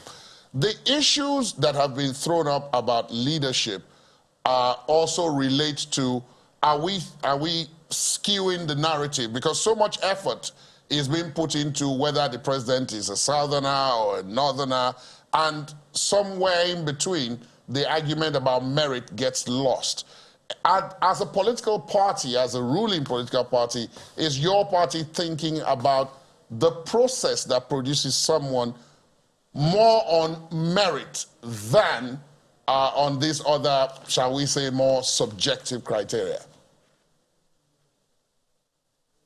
Thank you for having me, and let me say first and foremost, I want to correct something you said, that director of CECPC. Let me just put it on record. CECPC is a product of the NEC, that is Article 13, subsection 3, paragraph 1 to 6 of the party constitution. I'm a director of organization of APC, not of CPC. That is the correction. Now, let's go to the leadership issue that you mentioned. I want to align to some extent to what Prof has said. This country, if you look at it, is only a country. I think I have looked at so many countries that practice democracy. It's only in Nigeria that from 2019 people are talking to 2023. All aspects of national development has been somehow neglected, only talking about politicking. So that's why you see the social interaction of the populace has been seriously jeopardized. People look at person from their tribe, person from their zone, person from their church or mosque to be the leader. We are just the type of people, sorry to say, described by the Bible and the Quran. The Bible says in Matthew 13:13, seeing they see not, hearing they had not, neither do they understand. The Quran says, they are deaf and dumb, they are not seeing the path. Forget about our educational level. This is the kind of orientation we have. If you look at a child of 7 years old, of a Hausa man, for instance, if you ask him, you are behaving like an Igbo man, he will tell you, God forbid, I'm not an Igbo man. Is it the Constitution that teaches that boy to behave that way? No, it's the society. So these are the kind of things we have. Professor Medana, my apologies. Professor Medana, my apologies. First, the correction you made with regards to the designation is well taken, but I just need to put it on record at this point on a programming note that our program, You and the Economy, brought by the Central Bank of Nigeria, will air at 9:20 right after this program is concluded. We'll air that program. So for those who are looking out for that, that will come in just about 20 minutes time on the DSTV platform, on our DSTV platform. That was what I interrupted you for. So, Professor Medana, please land on that point that you were making. Yes, I have seen an article, or I read an article written by the governor of Ekiti State, His Excellency Fayemi, where he talked about right from the amalgamation of this country to date, where people are talking that they were forced. If you look at so many countries, even the developed countries, we are put together by some people, not by them themselves to say, yes, we want to stay together. What makes them to be strong is the ability to agree, to stay together, and to put all sentiments and political sentiment aside and so many things aside, to look at leadership, to look at merit. And I think that is what we should look at, not anything. But alas, in this country, we tend to go the other way around. Okay, Mr. Ilemana Noja, let me ask you as well, since you're of the opposing party. Leadership, merit, is that what we ought to be looking at this time, seeing as our politics tends to favor something else? What's your opinion?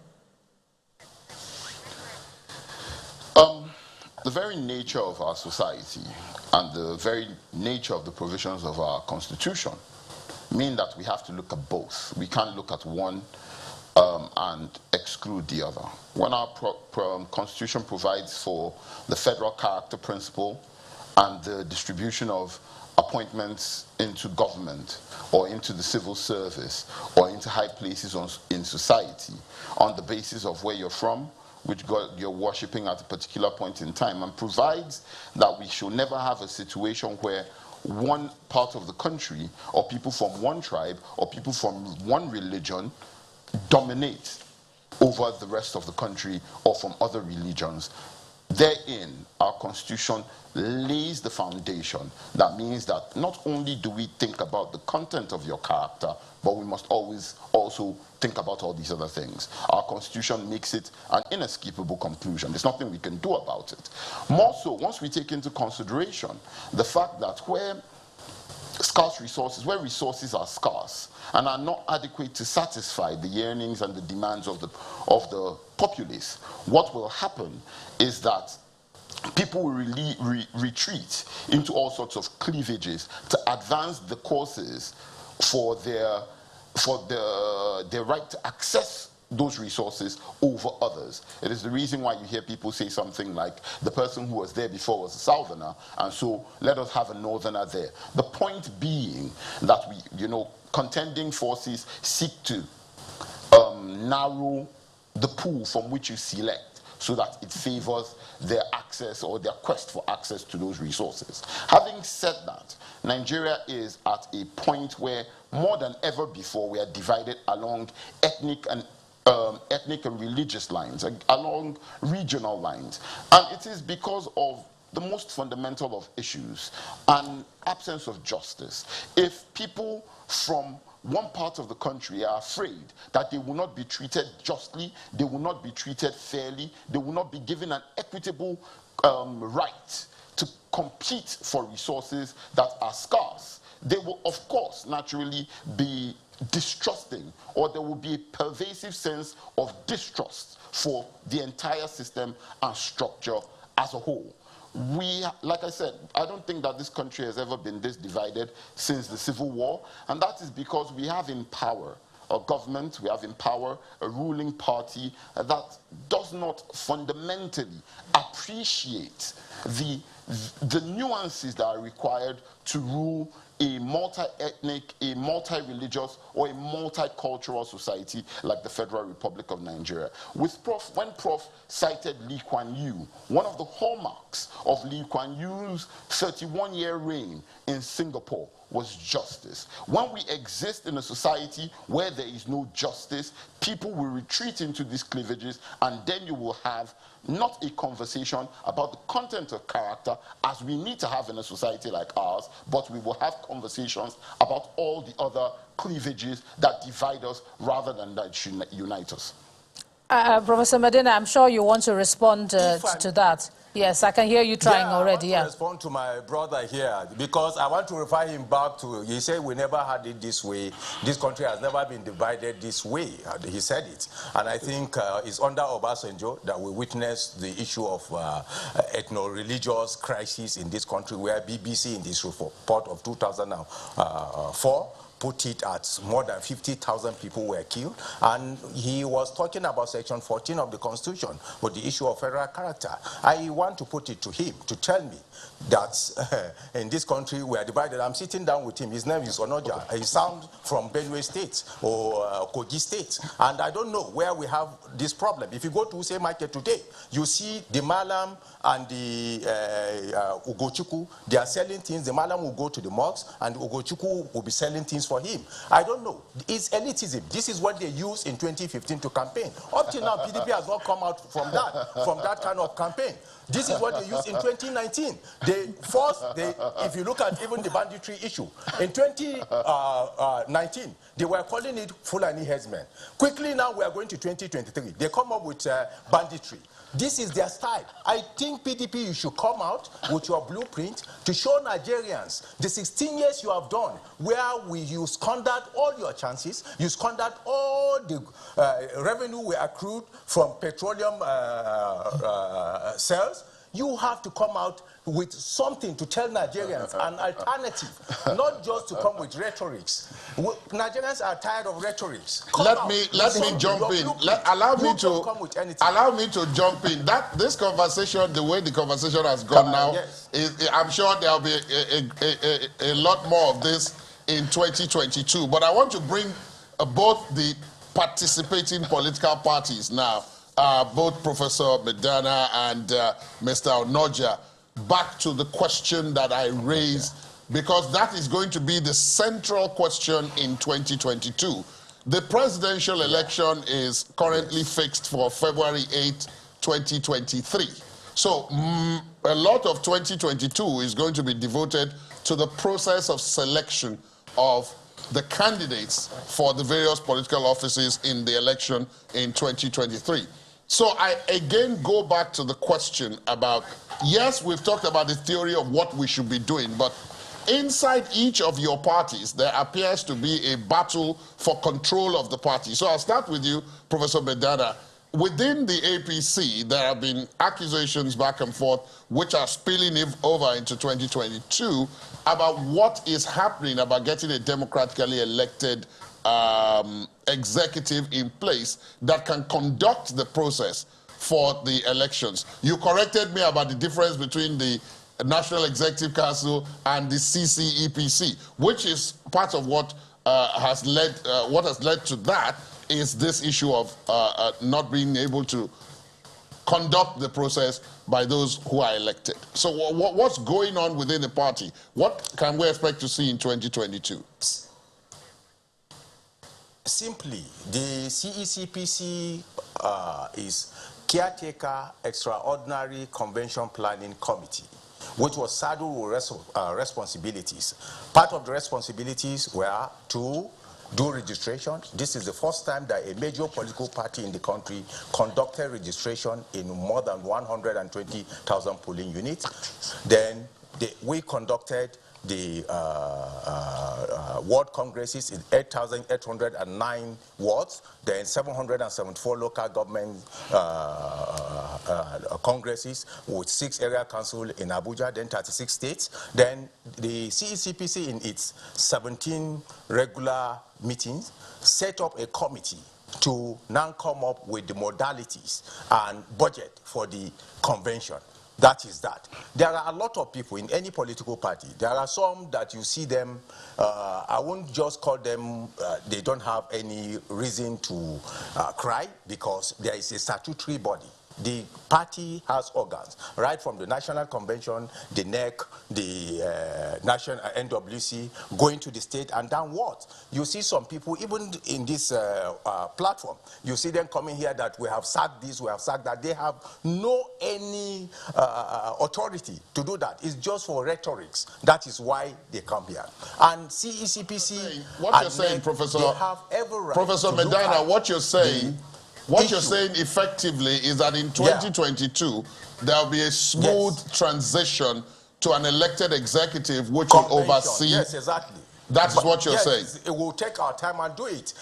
Yes. Let me ask the same question from Mr. Onoja, because you have just enthroned a new executive, but there have been problems with reconciling those who are very aggrieved about the process that led to that new executive. In 2022, what are you doing about clearing that? Oh, most of that work was done before the convention. You will recall that in November 2020, the PDP set up the National Reconciliation and Strategy Committee, headed by Dr. Abubakar Bukola Saraki and peopled by men and a woman of proven integrity and a track record of performance, who set the tone for the convention, for the holding of a very smooth convention. And that started from reconciling people at after the world congresses, reconciling people after the local government congresses, pursuing reconciliation after the state congresses, and then bringing us to the convention, where there was a national consensus on all offices but 2 on the National Working Committee. So that work had already been done. Naturally, there will always be people who are not satisfied with the process. There's a lot of talk within the party that's still ongoing, started beforehand.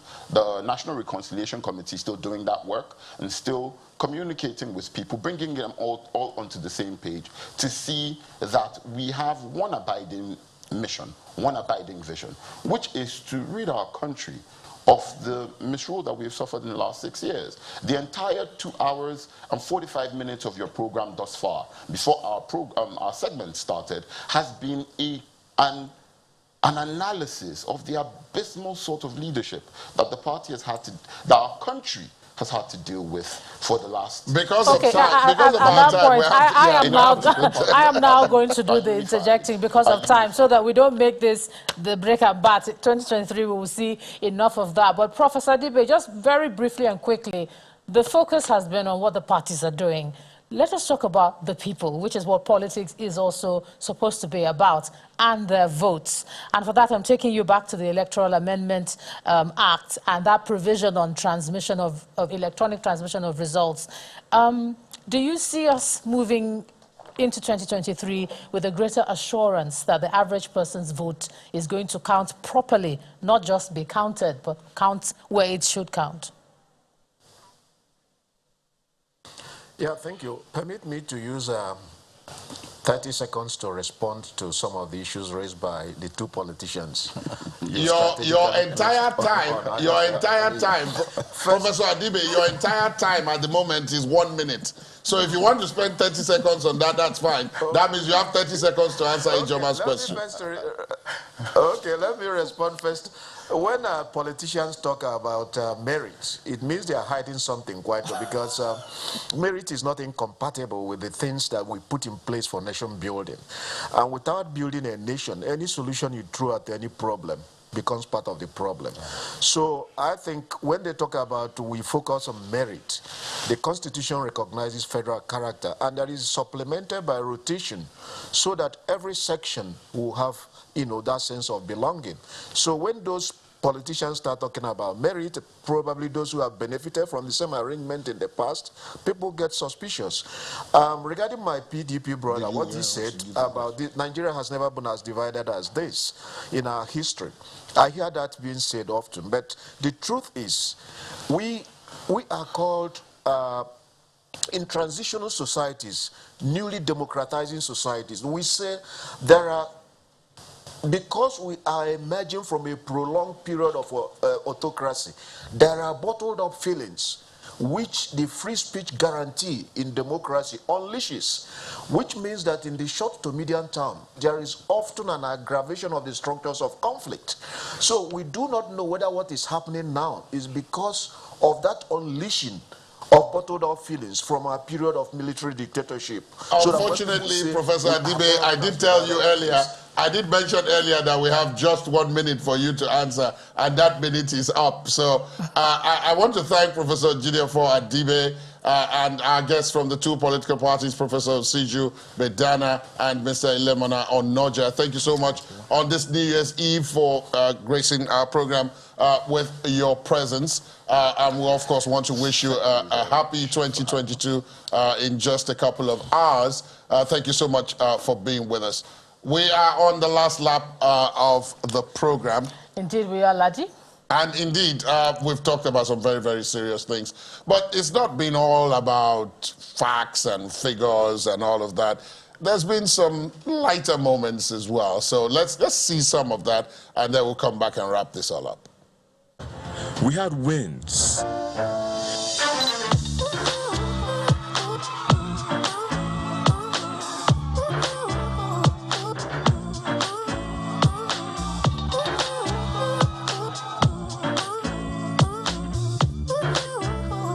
And a Nigerian made history. People doing well wins. And organizations like us also doing well and winning. Don't forget, Ladi. That is now the in 14th time that 14 we're times, winning Station of the Year, Ladi.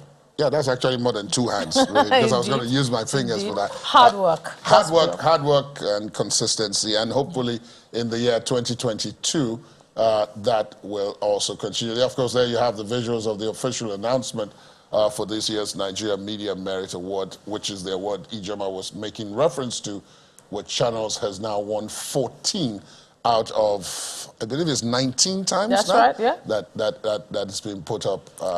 And many forget that Channels is actually the first media organization to stream news and programs live before everybody else caught the bug. And started doing it. So, all right. But then it was not only wins, there were also some losses, some prominent losses in the year 2021. Quite a number of very well-known names made the transition from here to there.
lights dim, they will all be sorely, sorely, sorely missed for 2021, Ladi. They will be, and those are just those who are prominent amongst them. But it's time to go, IJ. Indeed, it is time to go, and it'll be the new year in a couple of hours. And for that, we just say that may the good Lord find us worthy of his blessings, both as individuals and as a family, as a country, and as a world. And amen. And a better 2022 ahead. I'm Ijoma Onyato. And I'm Ladi Akeredoluale. Do go out there and have a prosperous 2022.